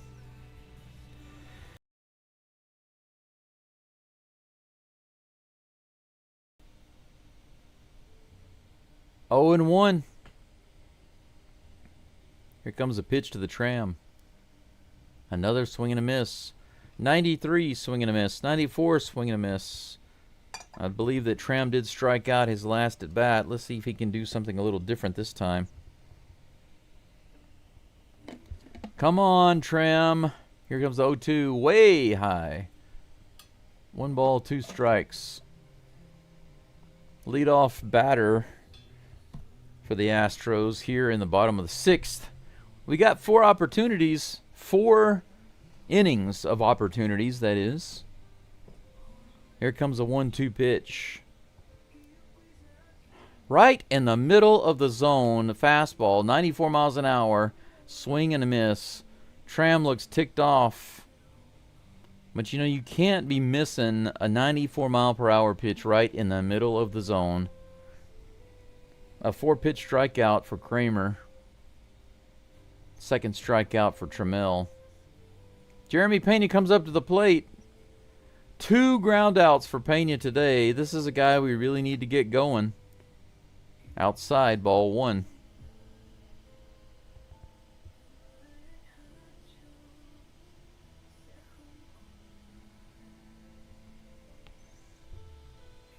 Well, we are a playoff team in the way we're sitting. 82 miles an hour swing and a miss by Pena. 1-1 is the count with 1 out.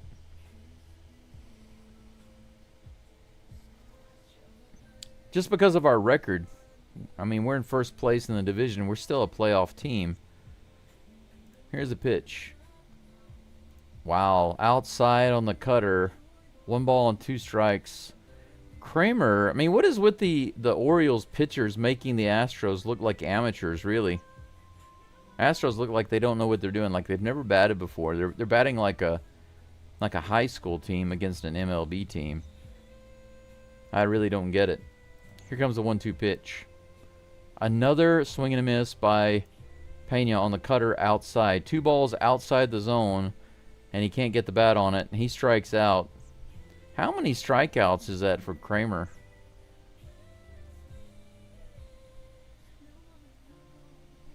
"85 pitches for Kramer, 51 strikes.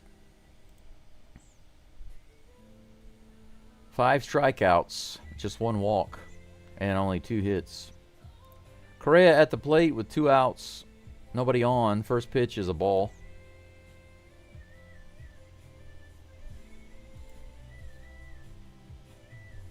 Yeah, Alan, you're right. They're not even in the same league. Why the effort to hate on them? Just fishing for clicks and comments. 92 miles an hour way inside. 2 balls and no strikes. If he were hating on the Yankees, I could accept it because, you know, they're the Stankies. Or the Dodgers. I'd accept that. They deserve all the vitriol they get. 94 right in the bottom of the zone. 2-1.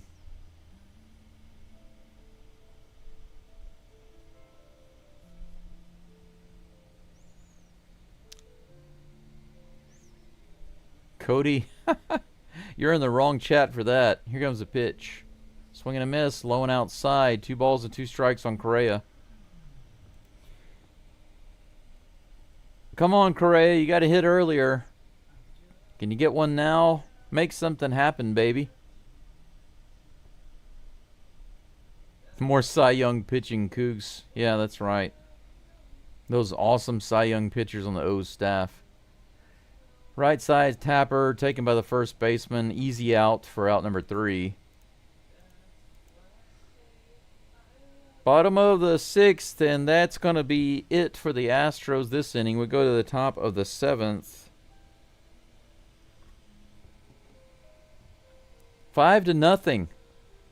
The Astros are only down by a grand slam and a homer. That's it. That's all. We're just down by 2 hits. It's a 2-score game. Like football or something. It's a 2-score game. All we need to do is get a touchdown and an extra point, and we'll have this game tied. Whoa, that's hot. Wow. That's a lot hotter than I thought it was going to be. Man, that's a good thermos.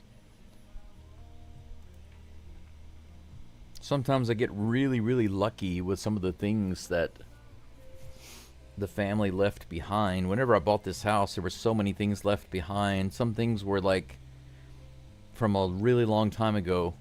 I kid you not, things in the house that are more than 100, 120 years old. Some things that are basically about 200 years old. There's some stone things that were built here, even under the house. They're about 200 years old. But there's some things that are also just maybe just 20 years old, 25 years old. And I found this stainless steel thermos, basically. And I thought, is it in good shape? I checked it out on the inside. It looked all good and stuff. Washed it out.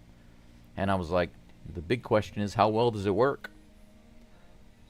It's unbelievable. You can put hot water in it, and at the end of the day, you open it, it's still super hot, super steam coming out of it. One of those things that you'd probably spend $50 to buy in the store. It's one of those old ones, too. At least 25 years old. It looks like we have another pitcher on the mound. Caleb Ort. He's going to be facing Jeremiah Jackson. Jeremiah was a bullfrog. Let's see if I can change Caleb Ort's picture here. There we go. Here comes the 1-0 pitch. On that outside edge, strike one, the count's even. Cody, throw the fish back in the sea. Yep. Go back to your submariners. Here's a pitch. You know, the funny thing is you actually have to subscribe to this channel for at least 10 minutes before you can comment. So you're really committed, aren't you, to coming in here. But be careful. I don't mind. You say we're taking the division. Okay, I can accept that. It's not rude.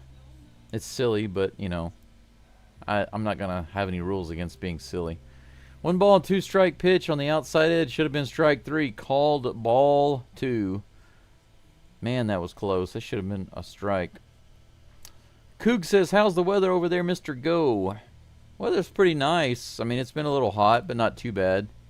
That's grounded up the middle, and Pena can't get it. He tries to grab it on the run, and that's going to be a hit. Jeremiah Jackson is on base with a single, leadoff single. Here we go again. Ort, what you doing, buddy? Setting up the double play? I certainly hope so. It seems like Pena might have gotten that one if he had dove for it, but what do I know? It's not like I ever played shortstop and second base. Oh, wait a second. Yes, I did.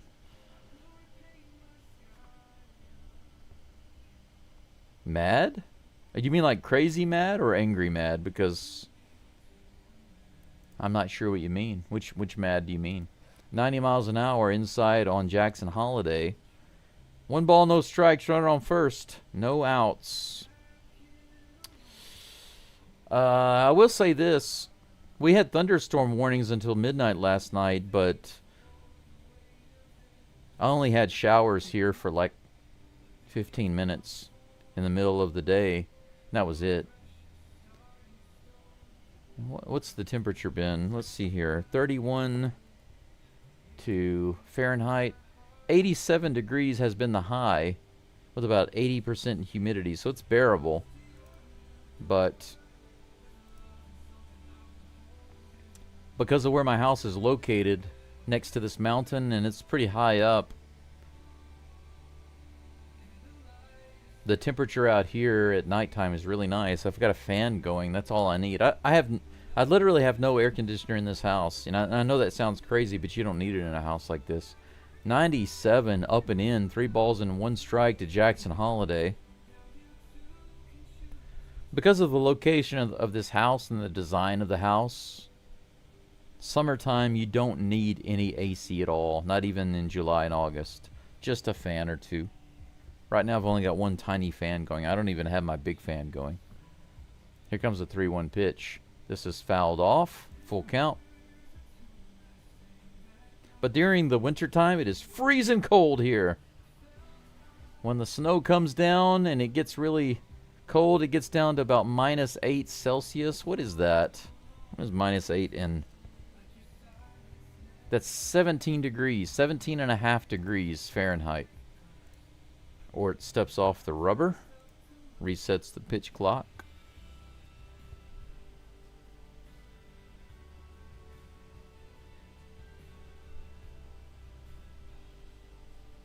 Here comes the next pitch. The 3-2 outside, ball 4. 2 runners on, no outs. He walked him. Mr. Page says, baseball in August. We know the Mariners need the Astros to lose. That's usually how it goes. Yeah, sometimes people just say stuff that it's you know, it's obvious. For example, I'm sitting here doing the play-by-play, and just like what happened, you know, I say, ball 4, he walked him, and then someone says, well, Ort walked him. Yes, I see that. It seems kind of useless to repeat the exact same thing.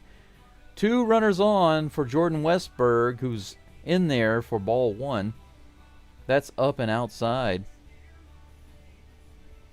Elbow says, I saw your video earlier about landscaping. Well, I guess if you want to call it landscaping, I call it cutting the jungle down, or chopping down, or surviving, or trying to reclaim the house from the land. I still have so much stuff to clean up, you have no idea. I've already had 1 building collapse out here. It was an old shed, like a horse shed. Strike 1 to Westberg. 1 ball, 1 strike. Here comes the pitch. Right in the bottom of the zone. Strike 2, 1-2. Let's see if we can get out of the old-timey jam.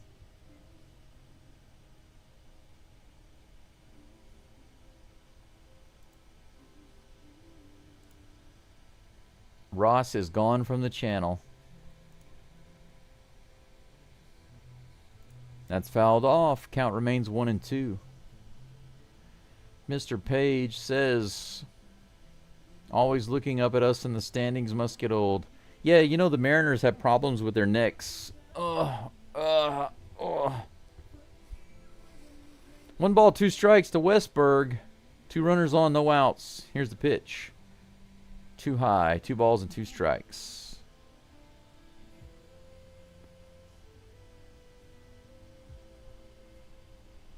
The Astros do not play well against losing teams. Yeah, it's been happening a lot this year for some reason. I'd like to see a triple play, old dog, actually. This is grounded through the hole on the left side, and he's going to score. That's going to be 6-0. Jackson is flying around. No chance to get that ball in. 3 men in a row on base for the Orioles. 9 hits, or is that 10? That might be hit number 10, actually. I think it is. Another ball that Pena just can't get to. That's 2 balls this inning that have been right under Pena's glove. 1 to the left and 1 to the right. Runners on first and second with no outs. For all of you who are still listening and still hanging around, God bless you. 5 o'clock here in the morning. I thought I had it rough. For those of you sticking around and listening in, you're made of solid gold, you are. 91 miles an hour in the dirt on that changeup to Gunnar Henderson. Caleb Ort looking for his first out. 10 hits now for the Orioles and 6 runs.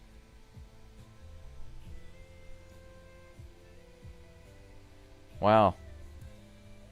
Orioles are 80%, batting 80% with runners in scoring position today. 2 balls and no strikes.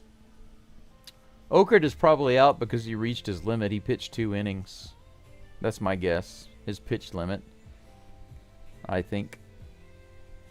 Here comes the 2-0 count. This is hit high in the air. Is it going to be foul? Yes, it is. Strike 1. 2-1 is the count.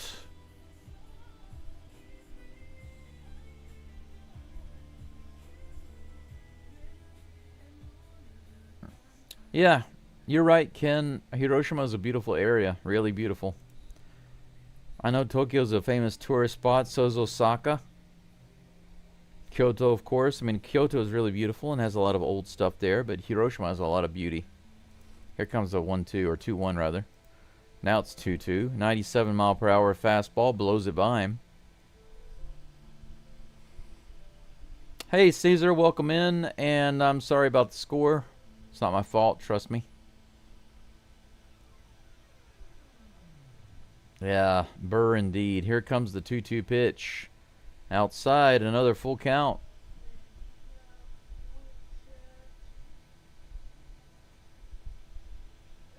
Yeah, Ort. Wait, well, yeah, that might change. That might change, Elbow. We'll see. We'll see. 3 balls, 2 strikes. Here's the pitch. Fouled off. Count remains full. Who do you think will win the World Series or get there? Cody, it's obvious that the Astros are going to get there and win. So, you know, get out of here with that silly question. The Submariners are going to be at the bottom of the ocean, licking their wounds, attracting the sharks. Another walk. That's up and outside. 84 mile per hour Swiffer missing by a mile. Caleb Ort has yet to get a single out this inning. 4 runners have reached base. One of those has graced home plate. And that brings up Adley Rutschman. Josh Miller comes out to have a little chit-chat. What do you think the Astros are talking about right now? Let's see here.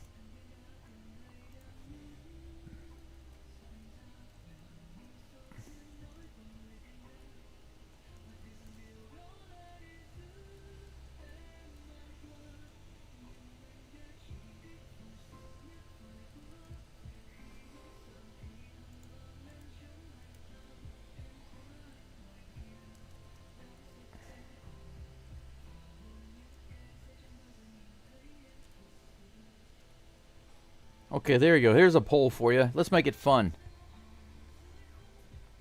What are they talking about in the mound meeting? Turkey sandwiches? It says hit on the ground to first base. Dubon has to lob it to first base. Ort covers, but another run will score. He couldn't go home. Holiday scores. It's 7-0, so we do have game one all over again. Dubon made a good stop on that rip, but when he came up, he dropped the ball. He was going to try to go home and couldn't do it. 1 out. Runners on second and third.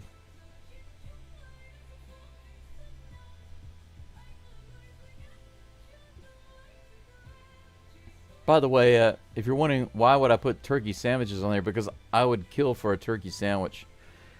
Inside to Colton Cowser, ball 1. 1 out. Runners on second and third. 1 ball, no strikes to Cowser.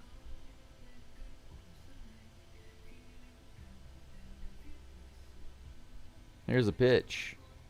That's grounded to Dubon at first base.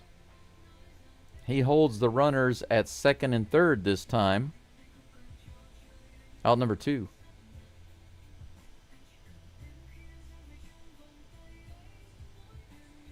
Yeah, Ort's still better than Dubon by 2 runs. We'll see if he gets out of it.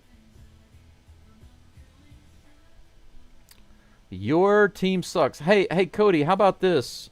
Don't you mean your team sucks? If you're going to insult, you need to do it with proper grammar.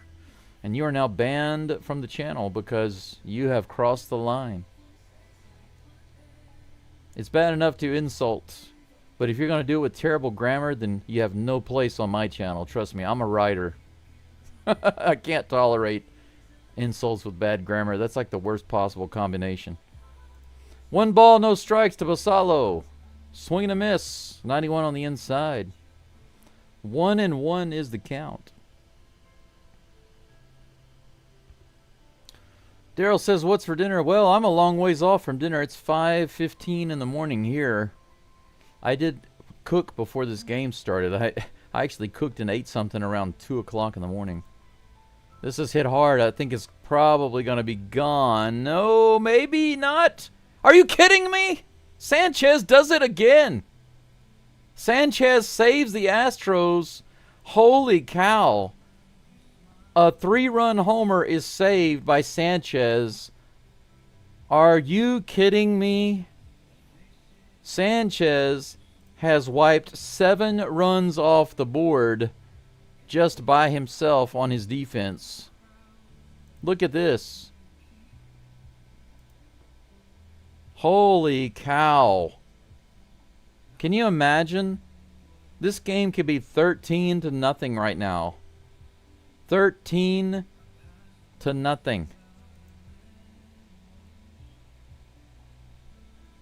Holy cow. Yeah. All we need is 2 grand slams. That's right, old dog. You know, at least we get a little something interesting to watch. That's a pretty cool hat that this guy has on. Oh, I was too slow to show it to you. The guy singing the God Bless America in the 7th inning stretch. Why are people standing with their hands? Why do people do that? They're singing. Isn't it just the national anthem that you're supposed to take your hat off and cover your heart on?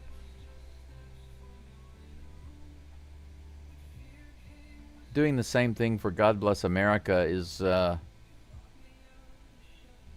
was not traditionally a thing, right? Correct me if I'm wrong. Yeah, the guy singing the song, though, he's got a cool looking hat. I don't think I've seen that before. That Astros hat. I wish they'd show it up close again. Come on, show the hat. Show the hat. Oh, well. Let's see here. Yeah, it was definitely not a triple play. You're right about that.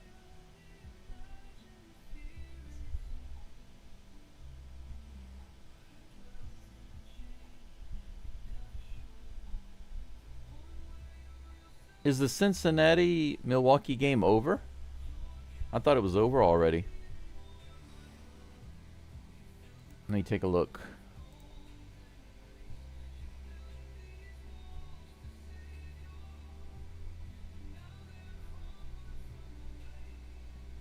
Oh, it's in the 10th. It's 2-2. It's tied up in the 10th inning. So the Brewers don't have it wrapped up. Not yet. It's tied. Tied. Rangers are still beating the Blue Jays in the 8th. 8-4. I'm okay with that. Wow, look at that. Look at that, guys. The Twins are beating the crap out of the Tigers. 8-1. Wow, you know. It's very good. Wow. I'm impressed. Let's see. Submariners don't play until a little later. Let's see here.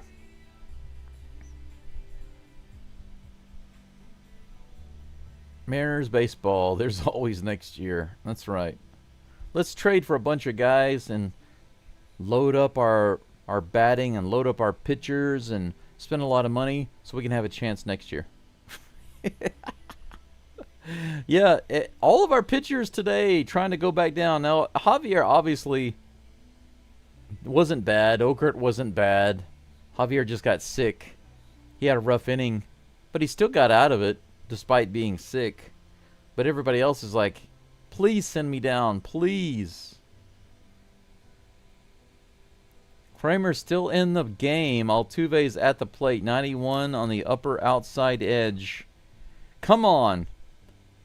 Jose Altuve, my hero and the veteran, the leader of this team, the face of the organization, a legend. Do something great here. But not that. 80 miles an hour takes it for strike two, but that was above the zone. To his credit, it was not a strike. Let's take a look at the poll. We had 12 votes. Not a serious poll. Here comes the 0-2 pitch. Altuve swings at that one and fouls it off on the right side and just into the crowd. Another 0-2 coming up.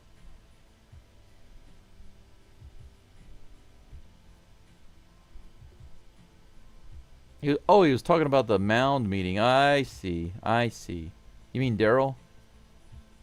They're talking about what's for dinner? I see. I gotcha.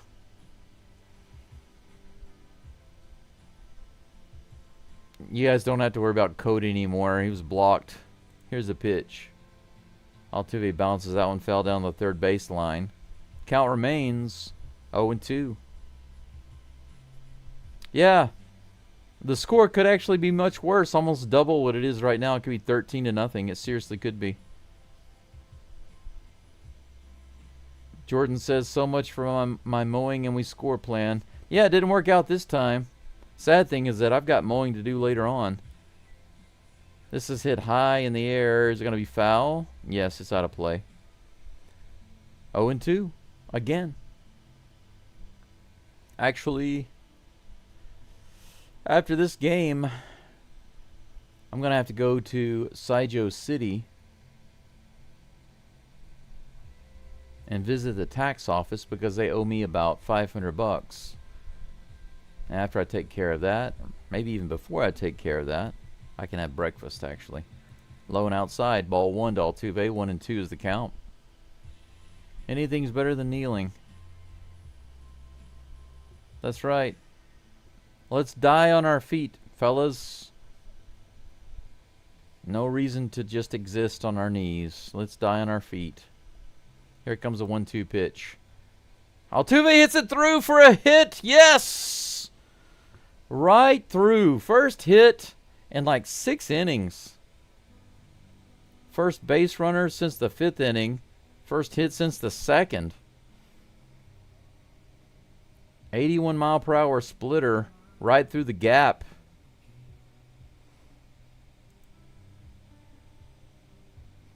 Lead off runner for Jesus Sanchez. Here comes the first pitch. Fouls it off. 93. Hey, you got the bat on it. Yeah, it would be a small moral victory just to get some runs on the board. But I would like to see a big comeback here. It is comeback season for the Astros. They did it 3 days in a row last year during August.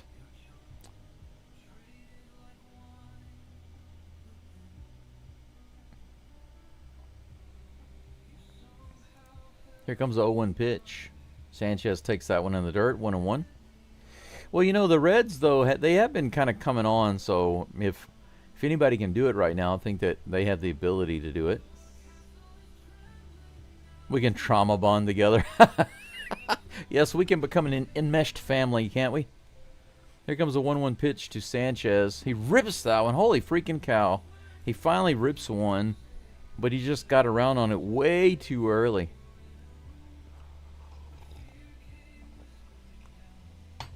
I think Tuesday Alvarez will be in the minors. We need him back. He's in the dugout right now. Go ahead and put him in the game. Why not? Here's the pitch. Sanchez fouls it off, and luckily back out of play. 1 ball and 2 strikes. Yeah, Tuve does pretty good on that high fastball usually. You finished mowing your yard at 7:30? What time does the sun come up over there? And does that bother the neighbors when you're out there mowing before 7:30 in the morning? Yeah, you in a temperature like that, you've either got to mow it early or mow it late. Fouled off again by Sanchez. Is that it? Oh, that's in play. I thought that was going into the stands, but Sanchez flies out, or fouls out rather, about 5 or 6 feet from the net. 1 down. Kramer is up to 103 pitches, guys. And he's still in the game. There's nobody warming up in the bullpen that I can see. They're going to let this guy pitch 100 pitches and not score any runs on him. Diaz is at the plate for one for 2 with a single. Here's the pitch. Fouled off. 91 right on the inside. Javier got sick. He got some kind of illness, and they took him out. He didn't get hurt. He just got sick. Sun's up around 6. I see. Sun's coming up right now for me. It's 5:30. It started coming up before 5. In the dirt. 1 ball, 1 strike to Diaz. You're right about that, Daryl. Got to beat the heat. When it gets to be about 2 o'clock, 2 to 5, I don't do much outside. Here comes a 1-1 pitch to Diaz. It's high. Ball 2. 2-1. 106 pitches, I believe, for Kramer. Yep, that's right. 106. We definitely need Jordan back. A lot worse. It seems like as the days go by, we need him more and more, right? We also need Myers back in this lineup. Here comes the 2-1. Fouled off. 86-mile-per-hour cutter. Low and away. Diaz with a half swing at it. Cincinnati beat Milwaukee in 10. 3-2. The streak is over. Good job, Reds. Yeah, you're right, Alan. Nobody even going in the bullpen. That's nuts. And with the 108th pitch, strike 3, swing and a miss for Diaz. He strikes out again. 2 outs. Altuve camped out on first base, hoping that somebody will drive him around. Can the Batman do it? So we did get a single snap from Altuve. Now, can we get a hit from the Batman? He fouls it off. Strike one. Eric Javier got sick in the third inning, basically. And after he finished, he got taken out. It was not an injury, it was just illness. Don't know exactly what the illness is, but probably like a stomach flu or something like that. 110th pitch of the game coming from Kramer. And that's in the dirt. 1 ball, 1 strike. Yeah, Daryl, I'm kind of with you on that one. I don't know what his pitch limit is, but they're letting him go.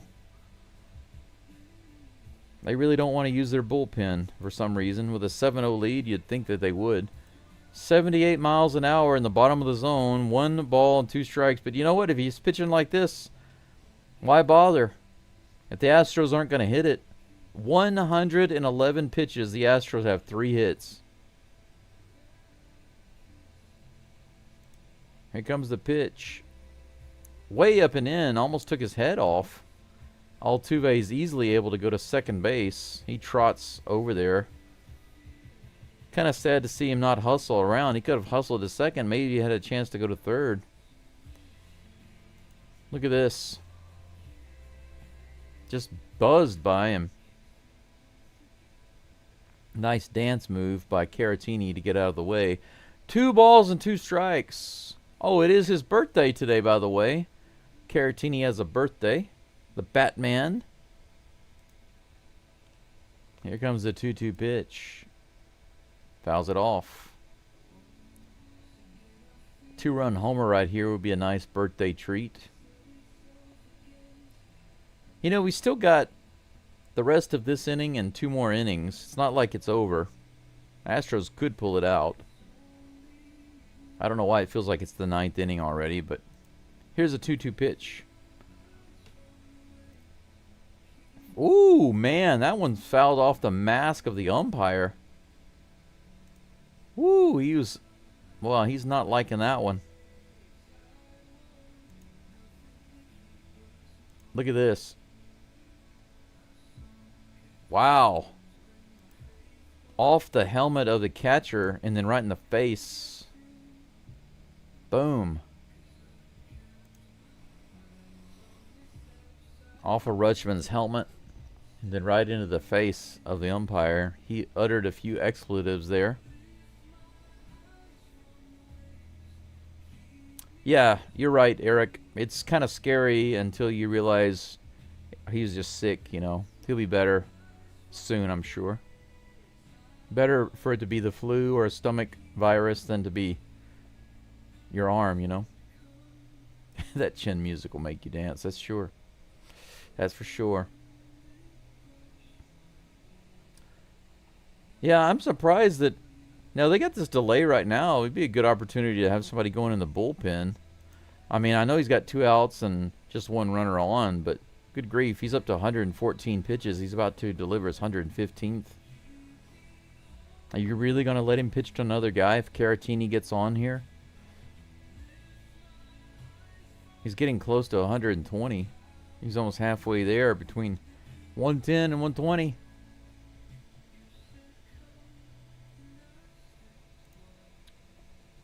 Umpire finally seems okay after delaying the game. Definitely going to leave a mark. A little chin music. So Caratini got the chin music, and then the umpire got it straight to the face. Here comes the 2-2. This is hit hard to right field, but it's going to be playable. Caratini went after it on that first pitch after the break, but unfortunately it flew out. That's 115 pitches. Kramer sweating like crazy. Completes 7 innings of shutout 3-hit ball against the Astros. I have to say that this series has been pretty embarrassing. Don't you think? Considering the pitcher that was on the mound in the first inning, plus the amount of runs that they scored, was double insanity. Double insanity. It wasn't just, oh, their pitcher did really well. It wasn't just that. It was also, oh, we can't score runs. And now it's the same thing again. Oh, their pitcher's doing really well. Oh, we can't score runs. Same exact thing as game 1. And then game 2 was a battle just to barely win. I thought today would be completely different. So, in the 8th and the 9th inning, if the Astros go crazy and just destroy them and come back and win, which is possible, I'm not going to rule it out. I still do have belief that they can do it. So I'm not the kind of guy to just give up. Baseball doesn't work that way. As long as there is 1 out left in the game, you have plenty of time. Time is not the issue. It's just the outs, right? It's not like football, basketball. If you're down by a lot of points and you only have like a couple of minutes left, it doesn't matter what you do. There's no way you can win. Believing is not enough.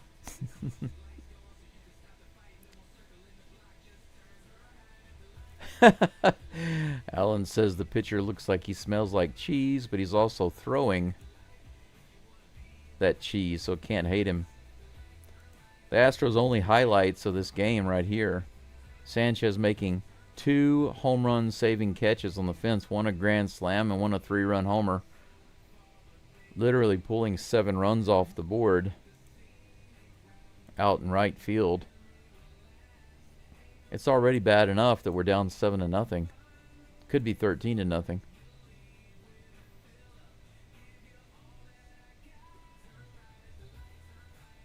Jordan Weems is on the mound. First pitch is on the way. Low and outside, ball 1. Kobe Mayo at the plate for the Orioles.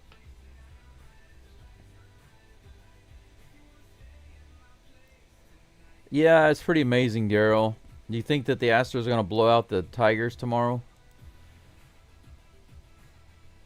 Are the Astros going to sweep the Tigers?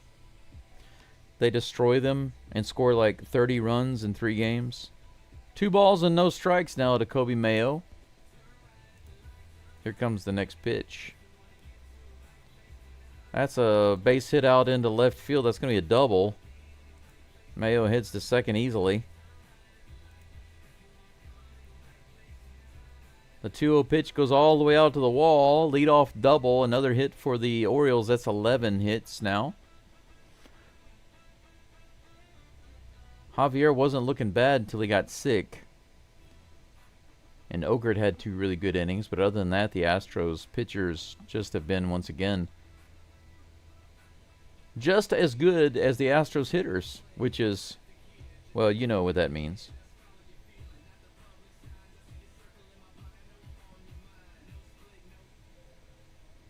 Yeah, Alan, you're right. Just take 1 game or 1 series.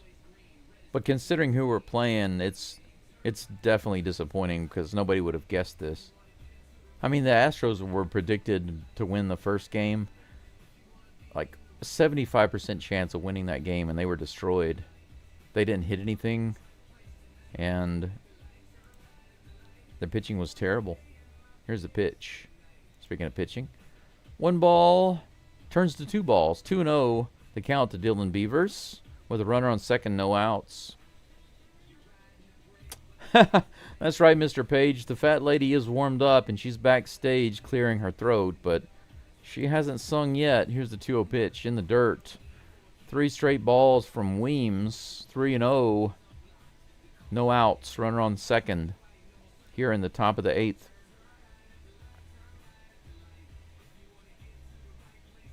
Yep, they're called a dog day, the dog days for a reason. That's in there, 96 miles an hour on the fastball.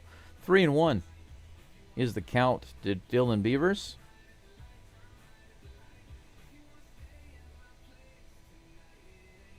Well, it might explain ours, but what about the other team, Ken? Orioles are also playing away from home. That's a walk. 5-pitch walk to Beavers.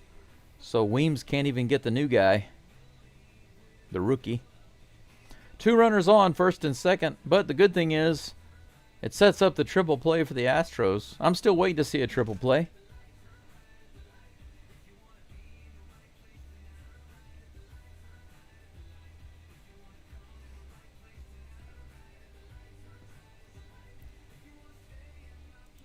Jeremiah Jackson at the plate, swing and a miss. 87-mile-per-hour slider, low and outside, strike one. Allen says we're at about 60% of our potential strength. Given the injuries, we just need to make the playoffs and get healthy. I think we're actually at more than 60% strength. That's my guess.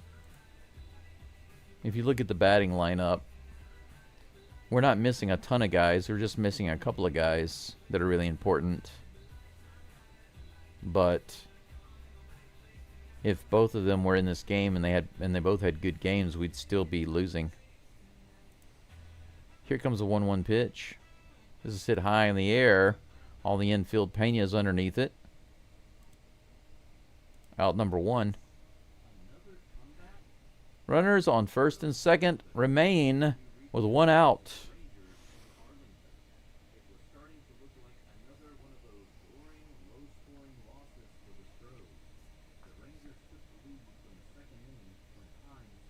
They are really important, but when you're talking about our offense, now when you say that we're at 60%, then that's kind of like saying overall, right? But Alan, what would you say our strength is offensively? Would you say that's also 60%? Because I wouldn't agree with that. I would say that our offensive power is higher than that, where it's supposed to be. Like as far as talent is concerned, you know. I want to know is pitch count to Holiday. Here comes the next toss. High and outside, 2-0. Well, that's the thing, you know, that series in Detroit is supposed to be harder. So the Astros will probably play better, right? They get more focused and serious when they play those tough teams, and they take it too easy on some of these light teams. Don't know why. 89 below the zone, 3-0 to Holiday. We're going to have another bases loaded situation.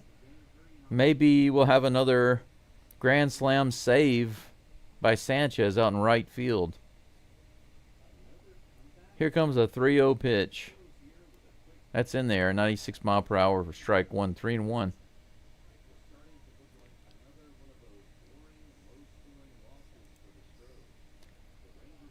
Well, I mean, don't get me wrong. I blame the pitching for this loss. But if we had 4 runs on the board right now, then I wouldn't have anything to say about the hitting. But against the Orioles, we should have at least 4, maybe 5 runs on the board. 4 is like the bare minimal that we should have on the board right now. Bare minimal. We don't even have 4 hits. And that's just without Myers and Jordan. I mean, that's unacceptable. Look who we got in the lineup, you know. That's a walk. 87 miles an hour, low and inside on the 3-2. Holiday goes to first base, and that's 1 out. Bases loaded. Jordan Weems has loaded them up. So the Astros relievers are competing to see who can give up the most runs. So far, Dubin's winning with 4. Weems currently in 3rd place. Let's see if if he's going to move up in the rankings here. Jordan Westburg at the plate. And that pitch is outside for ball 1. Yeah, I know you're not making excuses for the offense. I'm just wondering, because when you say we're at 60% overall, I know that 60%, I know you're talking about overall, but I'm just talking about offense right now. I think that there's no excuse for them to have just 3 hits against this team. I mean, look at our offense the whole series. It's been trash, basically. And the talent on the team is not trash. So we have not been playing to the level that we should be playing. Why is that? 96 miles an hour, fouled off for strike 2. 1-2 is the count against Westburg. 20 pitches now for Weems.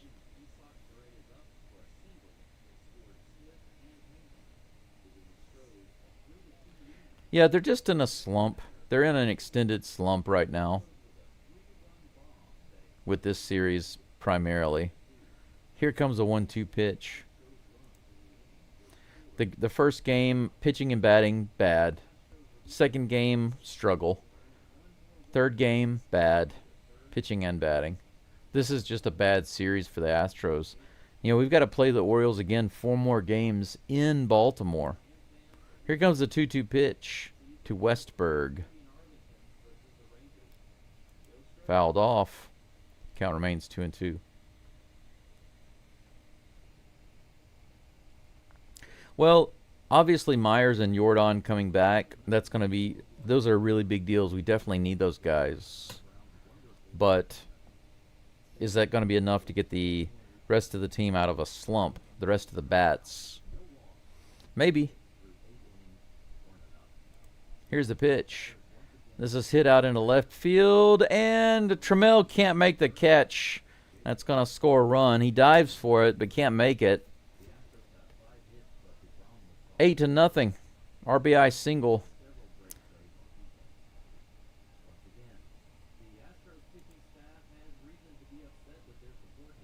They're throwing a bunch of stuff on the field right now, the Astros fans. Trammell tried to get in there and get it, just couldn't get it. Just came up short, but you know, that's been the story of the day right there. Can't make the plays like Sanchez does out in right field, I guess. They had to pause the game there because the Astros fans were throwing stuff on the field. Can you believe it? They're starting to look like Philadelphia right now. And New York. 4 hits today for Jordan Westberg. He continues to have a great series against the Astros. Somebody came out on the field. They're not showing it. Yeah, Sweet Richards out running on the field apparently. Took him a little while to get him. But they finally caught him and took him off the field. They didn't show any of it. I really wish they'd show those things though. I mean, if the guy doesn't have any clothes on or something, I can understand that, but I'd kind of like to see it otherwise. I want to see the security tackle the guy. They're still waiting. Weems is taking some warm-up pitches. Gunnar Henderson is due up with bases loaded, 1 out. That's a funny question, though, Alan. I think that's hilarious. Did they let Sweet Richard in there? Yeah, he jumped on the field and ran out on the field.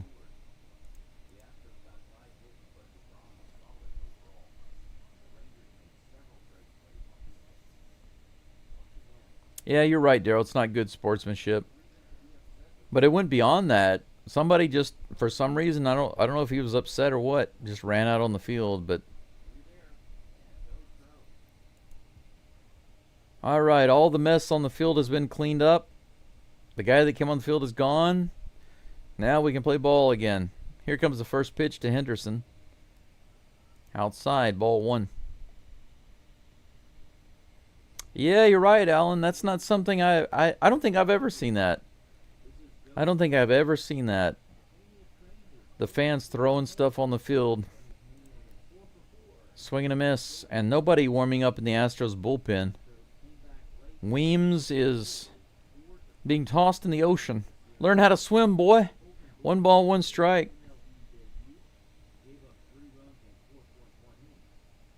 Yeah, you're right.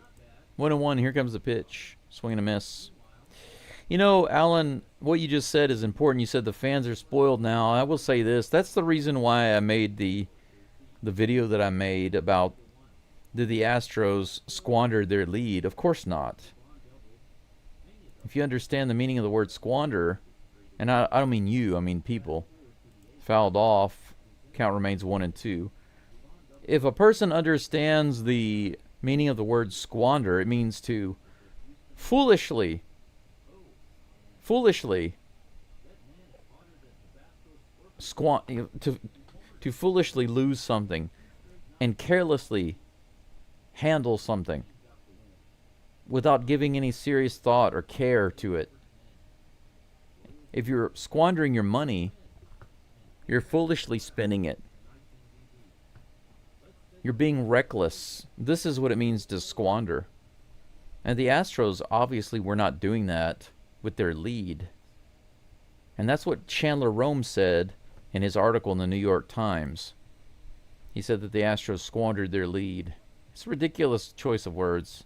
97 up and in takes it for ball 2. The count is even. But I did a poll in my live chat the other day to see what everybody in the live chat thought. And the majority thought the Astros did squander their lead. I'm very disappointed about that because they couldn't be more wrong.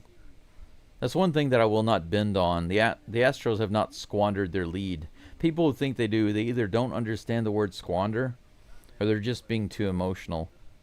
Because the Astros haven't foolishly lost their lead. That's ridiculous. They weren't reckless and foolish in losing their lead. Outside. 3 balls and 2 strikes. Full count with bases loaded. 1 out. No, that's ball 4. I thought that was ball 3. That's going to walk in a run. I think Gunnar Henderson thought it was ball 3. He just stood there, but then he realized, wait, that's ball 4. 9-0. Nobody going in the bullpen. Josh Miller comes out to have a little chat with Weems. I wouldn't be surprised to see that grand slam right here, though. Yeah, to anybody in my live chat who actually voted the other day on that poll and said, I believe that the Astros did squander their lead. No offense, but you're wrong. It's not an opinion issue. It's a matter of what the word means. And there's no way that the Astros foolishly and recklessly lost their lead in the division. They were lucky to have it in the first place. They worked hard. They believed. They fought through so many different injuries. And somehow they built a lead in the division. The fact that they lost the lead actually makes sense given the situation. It wasn't squandered. It's just a fact. The only reason I did the poll is because I wanted to see how people felt about it, and I'm seeing that fans are being too emotional. So it's just like you said, the Astros fans, too many Astros fans are basically entitled, too spoiled. I don't like that. It's too negative. First pitch to Adley Rutschman. Rutschman is a strike. 0-1 is the pitch count. Bases loaded with 1 out. Here comes the pitch.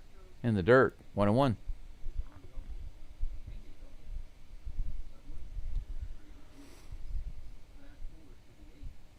The Astros need a WNBA fan night. They'll throw things on the field. Yeah, certain green things.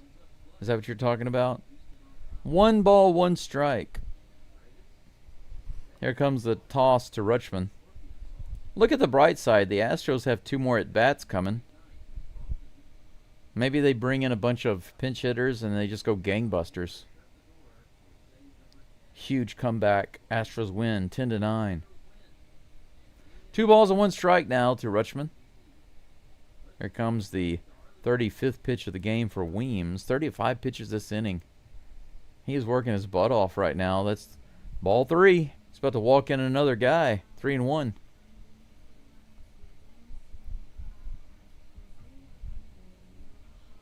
You're right, Mr. Page. He did. I saw that. He said, apparently people were upset with my choice of words. Yeah, because your choice of words were wrong. For somebody who's a writer, who's supposed to be a sports writer, I don't even know if those words go together. But he should know better. Here's the full count pitch. That's grounded through the hole. It's going to score at least another run. 10-0. The single moves the runners around. Holiday stops.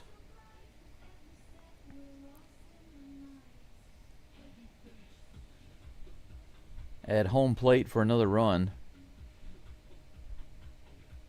And that looks like it's going to be it for Weems. Looks like De Los Santos is warming up. 37 pitches for Jordan Weems in this inning.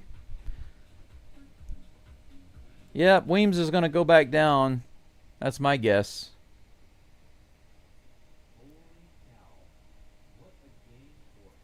9 runs scored on Astros relievers from the 5th inning forward. The 5th, the 6th, the 7th, and the 8th. We only had one clean inning, the 6th. And that was because of Okert. Okert came in the 5th after Dubin gave up 4 runs. Okert got 3 outs.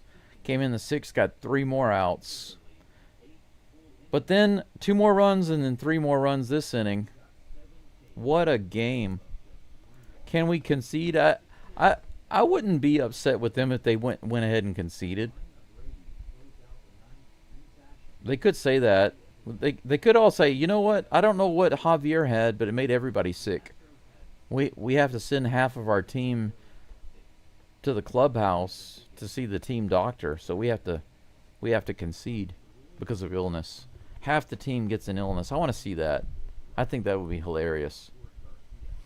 That wouldn't that be a great way to just kind of make it seem like there's like a stomach flu and that's why all the Astros aren't playing well?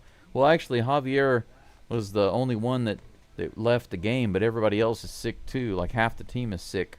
That's what they should come out and say. Espada, after the game, when they interview him, he should say, well, no, I don't even feel like being here for the interview right now because I have a stomach virus, the same one that got Javier, and actually half of the team has it, but they decided to try to play anyway, and everybody's throwing up and everybody's sick, and in between innings they're throwing up in the bin. I think that would be hilarious if he said that. He should totally do it. Totally do it.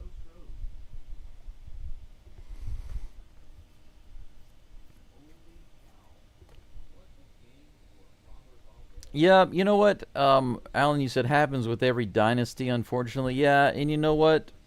That's the very nature of competition. Competition literally means that whoever wins today, whoever's the champion today, whoever's king of the hill today will have their block knocked off tomorrow. That's the way it works. Maybe even they'll have their block knocked off several times. I'm surprised that there are this many people left in the stands, though. I guess they're waiting around just to see 1 run scored. De Los Santos on the mound with 1 out, bases loaded, facing Colton Cowser. The first pitch is below the zone for ball 1. Everyone got COVID. I want a spotter to say that. I think everybody's sick with COVID right now. I think everyone's ill. Stomach flu. Low and inside, 2-0. It's okay, Alan. The more runs they give up, the bigger the challenge. It doesn't matter how many runs they score. The Astros can come back. 93 on the outside edge. Strike 1. 2-1 is the count. Did I get my De Los Santos? I think I did. In the bottom of the zone, strike 2. Did I actually download it? Yeah. All right.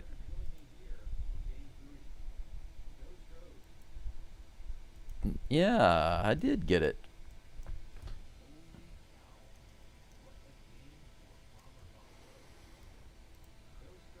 This one is hit out into left field. Tramel's underneath it. He brings it in. Runner will not be able to tag, thankfully. Out number 2.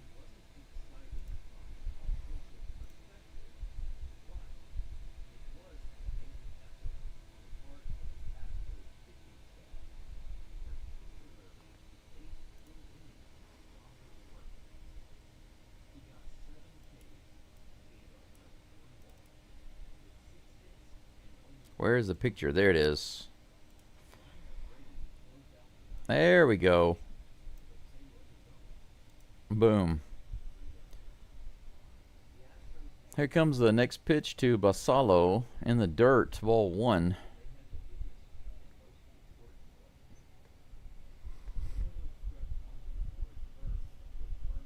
Take Dubin with it. Yeah, send Weems back. He can take Dubin. Maybe Ort. Here comes a pitch. Outside. 2-0.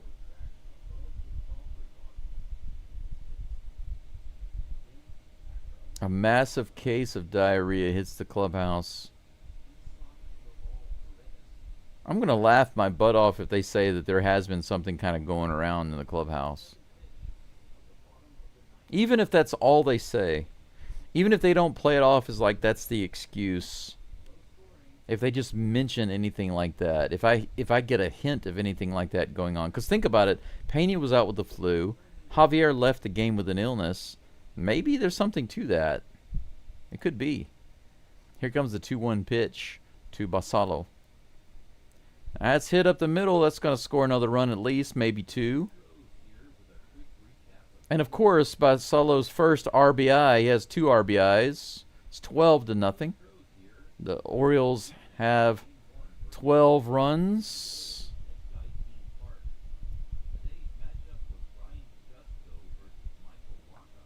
Allen, that's a little rough right there. That's an acute case of morning sickness right there. To get it so fast. 13 hits and 10 runs. This game is still within reach. The Astros have 2 more at-bats. Runners on the corners with 2 outs. Kobe Mayo at the plate. Right in there, 95 miles an hour. Strike 1. Well, as of right now, Weems is now in the lead. 5 runs. 5 earned runs. He beat Dubin.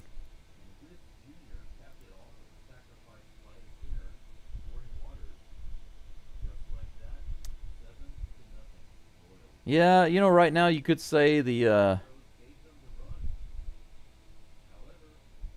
O's don't care, man. They'll beat anybody right now because they just don't care. Swing and a miss. In the bottom of the zone, 1 ball, 2 strikes to Mayo. What in the world is... Oh, that's one of my videos.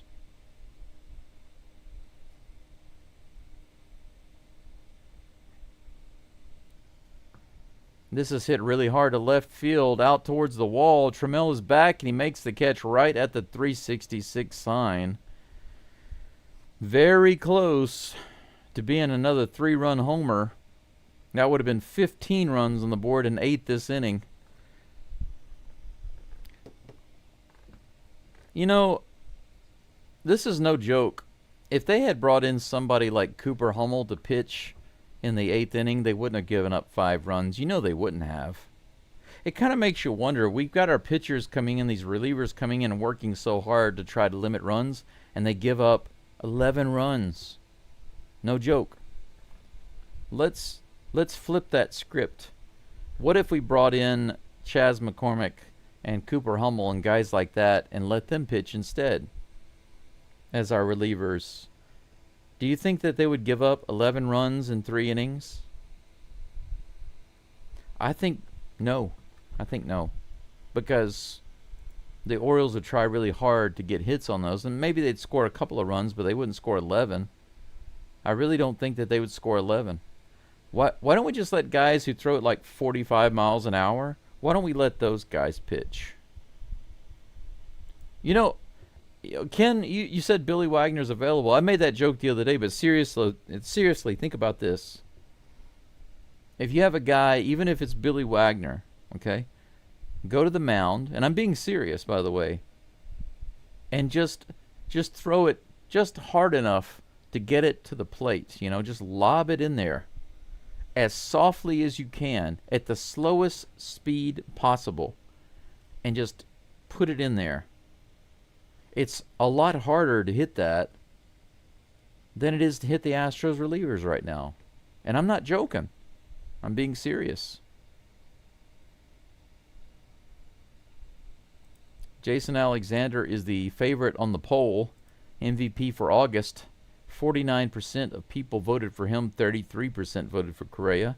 That's how I would vote. Number 1, Alexander. How do you spell his name? I need to put that on the screen.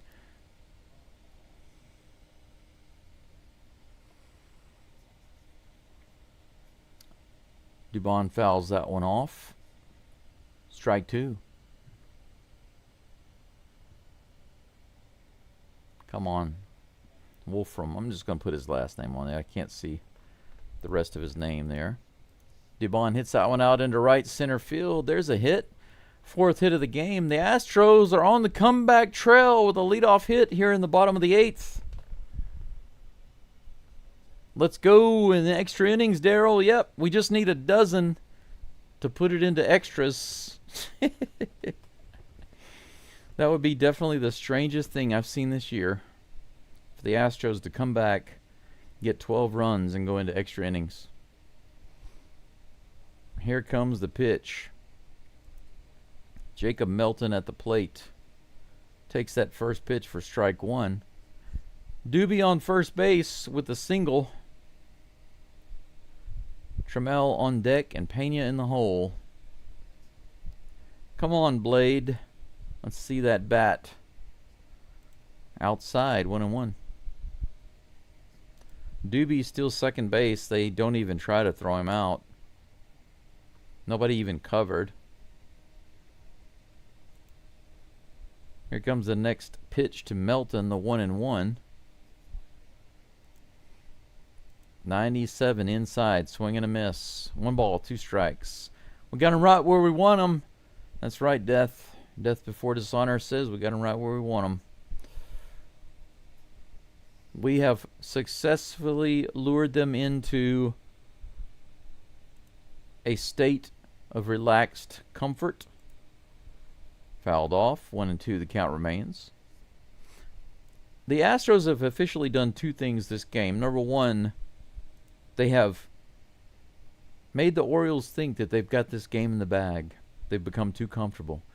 The second thing is they've weeded out the true Astros fans. 88 miles an hour up and in, 2 balls and 2 strikes.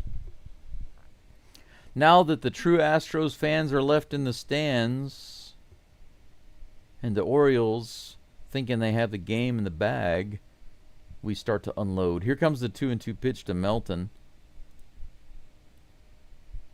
Half swing. Did he go around? Yes, he did. That's strike 3. Out number 1 on the half swing. The slider way outside and in the dirt.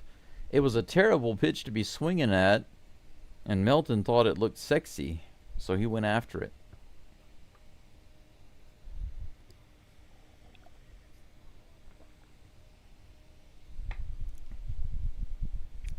"16 games in the cellar." That's right. And that's perfectly where you need to be if you want to sweep the Astros or beat them up. Trammell fouls the first pitch off. A flyout and a strikeout for the Tram today. Let's see if he can come back with a little something something. Here comes the 0-1 pitch from Wolfram. That was a little above the zone, but the umpire liked it. Strike 2. Tram didn't like that too much. He calls a timeout. Well, they don't really.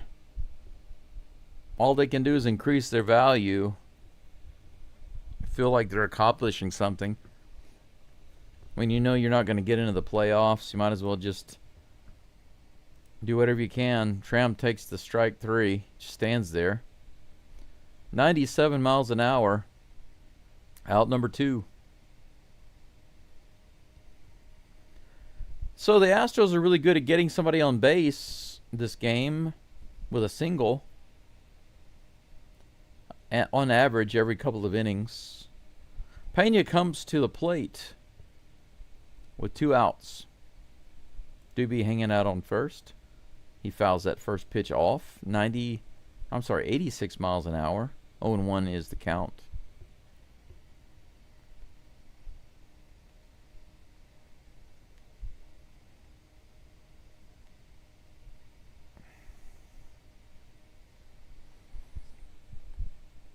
Oh and 1 to Jeremy Pena. 0 for 3 today. Batting average dwindling away down to 314. 97 miles an hour. Fouled off. 0 and 2. Pena's average has been dropping.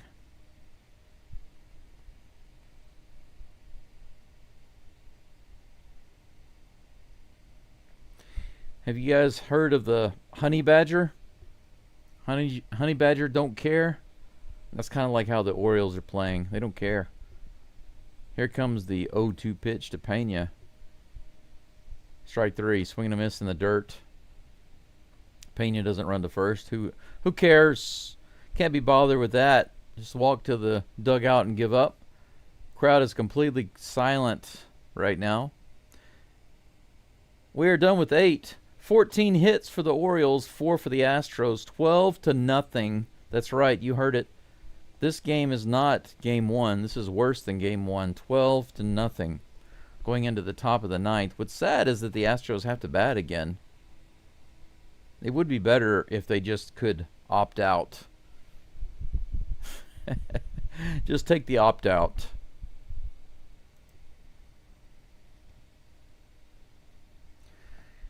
We could go ahead and take a...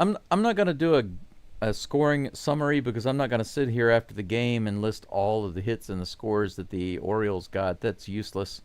But I think I will take a look at the scores around the league right quick and preview tomorrow's game. The Stankies and the Cardinals are tied up in the ninth, 4-4. Diamondbacks over the Rockies, 4-1 in the seventh. Rays and the Giants tied in the fifth, 0-0. Angels and the A's, 3-3 in the fourth. Dodgers beating the Padres 4-1 in the third. Mariners won't start for about 2 more hours.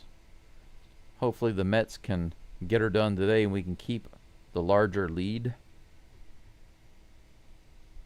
Good news is, even if the Mariners win today, we're still in the lead by half a game. So whatever.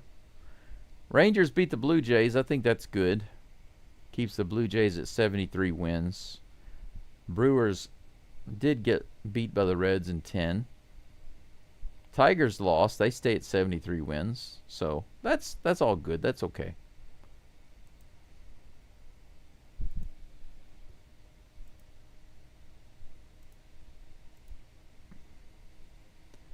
Let's take a look at the preview for tomorrow's game, shall we? Arrighetti is on the mound against Flaherty. Tigers are heavily favored, almost 60%. We'll take a look at these numbers in just a moment. Chaz is back on the mound. 1 ball, 1 strike. 2 balls and 1 strike. He's facing Dylan Beavers. Now's Chaz's opportunity to show up the Astros relievers. 66 miles an hour right in there and fouled off. 2 balls and 2 strikes.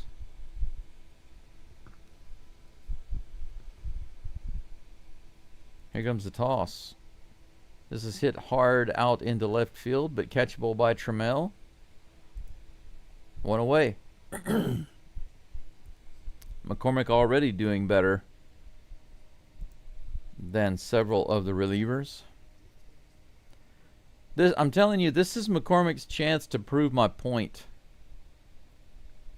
That he will not give up the same amount of runs that the other relievers did. Here comes the next pitch. Little low and inside, just barely missed. 78, that was not a bad pitch. 1-0. Here comes the next pitch.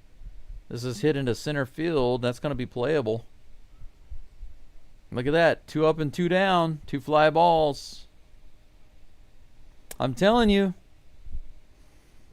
Why pay players millions and millions of dollars to come in and throw 95 miles an hour if they're going to give up 2, 4, 5 runs in an inning when you can just have a position player toss it and do 3 up and 3 down? Not 69 miles an hour, top of the zone, strike 1 delivered to Jackson Holiday. 65 miles an hour outside. 1-1 is the count. Here comes the next pitch. That's right in there and hit out to left field. All the way back to the warning track. And there we go. 3 up and 3 down. I told you. I told you. Look at that. 9 pitches. 9 pitches. And McCormick taps. He tips his hat as he comes off the field. I told you that McCormick would not do as bad as the Astros relievers today. I told you. 3 up and 3 down with 9 pitches. Will wonders never cease?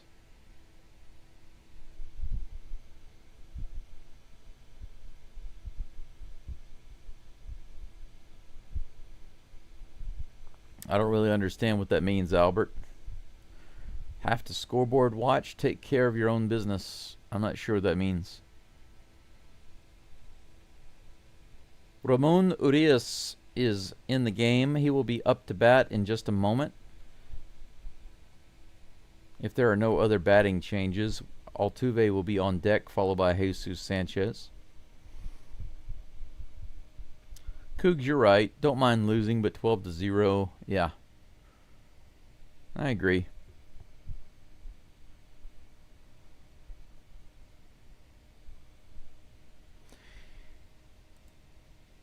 Well, that's one thing we can do here in the next couple of hours. At least we can root for the Mets. Hold down the Submariners for one more game.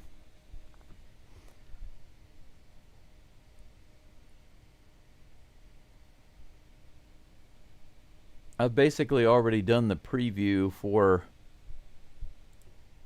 tomorrow's games.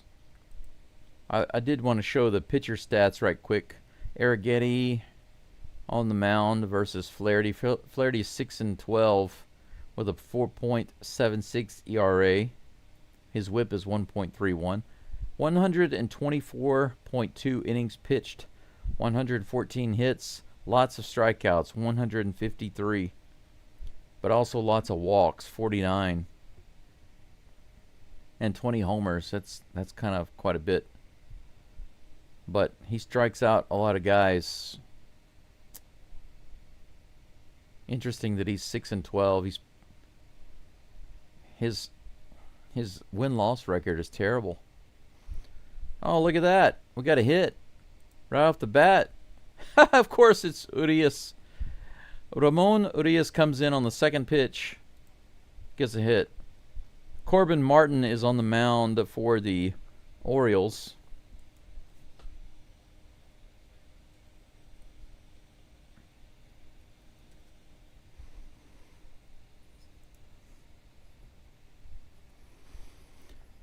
Next batter at the plate is Cam Smith. He's batting for Altuve. First pitch. Looks like it's ball 1. Kind of hard to see it when they're showing stuff like this on the screen. Here comes the next pitch. High. No, that first pitch was a strike, apparently. That's a ball. 1-1 is the count to Cam Smith. Runner on first. Bottom of the ninth. The Astros' last opportunity to do something at the plate. Swing and a miss, 97 miles an hour. 1 ball, 2 strikes. 4 grand slams. Even 3. I'd be happy with 3. Get us into extra innings. Fouled off at the plate. The count remains 1-2.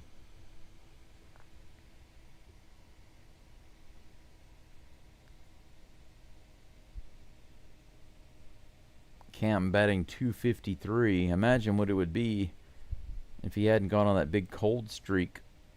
98 up and in, swing and a miss, strike 3. 1 down. Urias on first base. Are we going to have another guy with a single camped out on first base?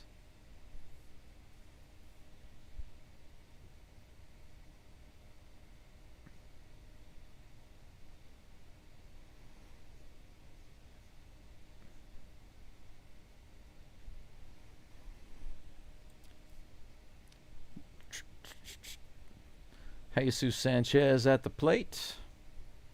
They got nothing else to talk about, so they're going back over all the Billy Wagner stuff. It's everything that they said earlier. They're saying it again right now. I guess they want to take us out of the negative emotions and try to put some good feels in us. 0-1 is the count to Sanchez in the dirt. 1-1. Yeah, definitely, Emily. I had faith that McCormick would do a better job than our other relievers, and I was right. 3 up and 3 down. How about that? Didn't give up a single hit. Didn't give up any runs, not a walk. Great stuff right there. Here's the 1-1. Swing and a miss on the foul tip. Strike 2. 1-2 is the count. I mean, how does that make you feel when you're a reliever and your job is to come in at least one inning to just shut them down? You give up 2, 4, 5 runs, and then McCormick comes in and gets 3 up and 3 down. How does that make you feel, you know? I think it's ridiculous. Here comes the pitch, the 1-2. Swing and a miss. Big swing by Sanchez. He gets nothing.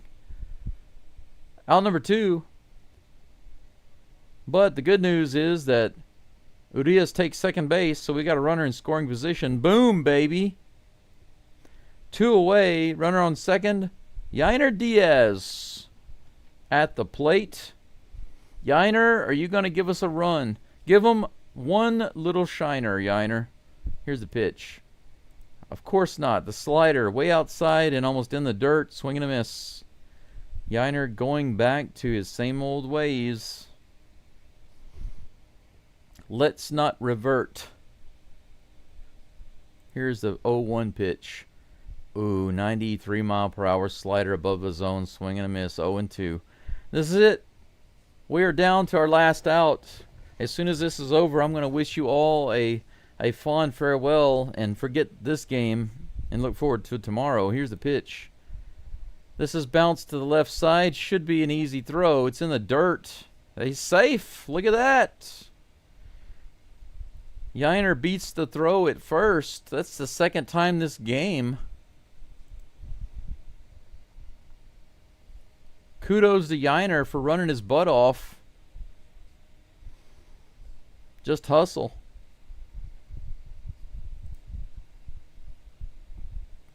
Good catch by the first baseman. That ball was in the dirt, but Yainer got there in time. Runners on the corners with the Batman at the plate. Are we going to get on the board? Here's the pitch. This is hit up the middle. It's a soft liner to the shortstop. That's it. Astros toy around with our emotions in the 9th inning, but don't come up with anything.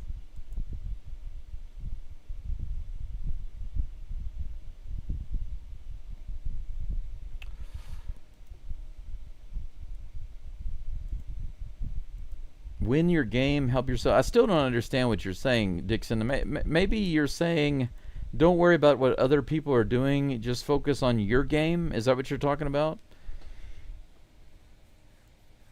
Yeah, of course you've got a collective team, but it's a bunch of individual efforts. And so, of course, whenever a batter comes up to the plate, he has to focus on what he's doing. He can't worry about what the rest of the team is doing. Yep, tomorrow's another day. And I didn't really like the fat lady. She warmed up, but I didn't like her song. That's for sure. We didn't avoid the shutout, but there's always tomorrow. Tomorrow will be a better day, a brighter day. The sun will come out tomorrow. Maybe we just need to play a better team. That's pretty much it. I don't think that we have anything else to do, guys and gals. Yeah, well, Albert, I don't agree with that at all. You're saying that all of the Astros hitters make all of those mistakes, and that's incorrect, so I don't agree with that at all. But as far as the previews go, we've already gone over that. We've already looked at the preview for tomorrow's game, so there's no reason to do all of this again. And we all know what happened in the game today. The Orioles scored a lot of runs. The Astros didn't score anything, so I'm not going to go over that scoring summary. And the scores around the league, there's nothing else that I can really show you that's important. The Mariners will be playing about an hour and a half or so we can just hope that they will lose. But the good thing is, even if they win, we'll still be half a game ahead of them, so they can eat our dust. But you're welcome, Mr. Page. Thank you for being here. Thank you to everyone for being here, for the likes, the subs, and all of the support. And not a great result today for sure. The opposite of great. At least it seems that way. But you know what? There's a good reason for everything. Everything has a purpose. So not a big deal. I really do hope that you go live your life today, whatever you're going to do for the rest of the day, and that you don't let this bother you. You know what? Because actually, as it relates to your life and my life, this game doesn't really matter at all. It doesn't matter at all. It's just a game, right? Much love to all of you. Have a good morning, afternoon, or evening wherever you are, and I look forward to seeing you here for the Tigers game tomorrow. Good day to you. Thank you, Caesar, Daryl, Mr. Page, John, Albert, Chris, and all of my members and my donators. Oh, I didn't have any donators today, but we have got some members. You're welcome. That's it for now. The only thing left to say is go Astros, and I will see you tomorrow's. Bye-bye.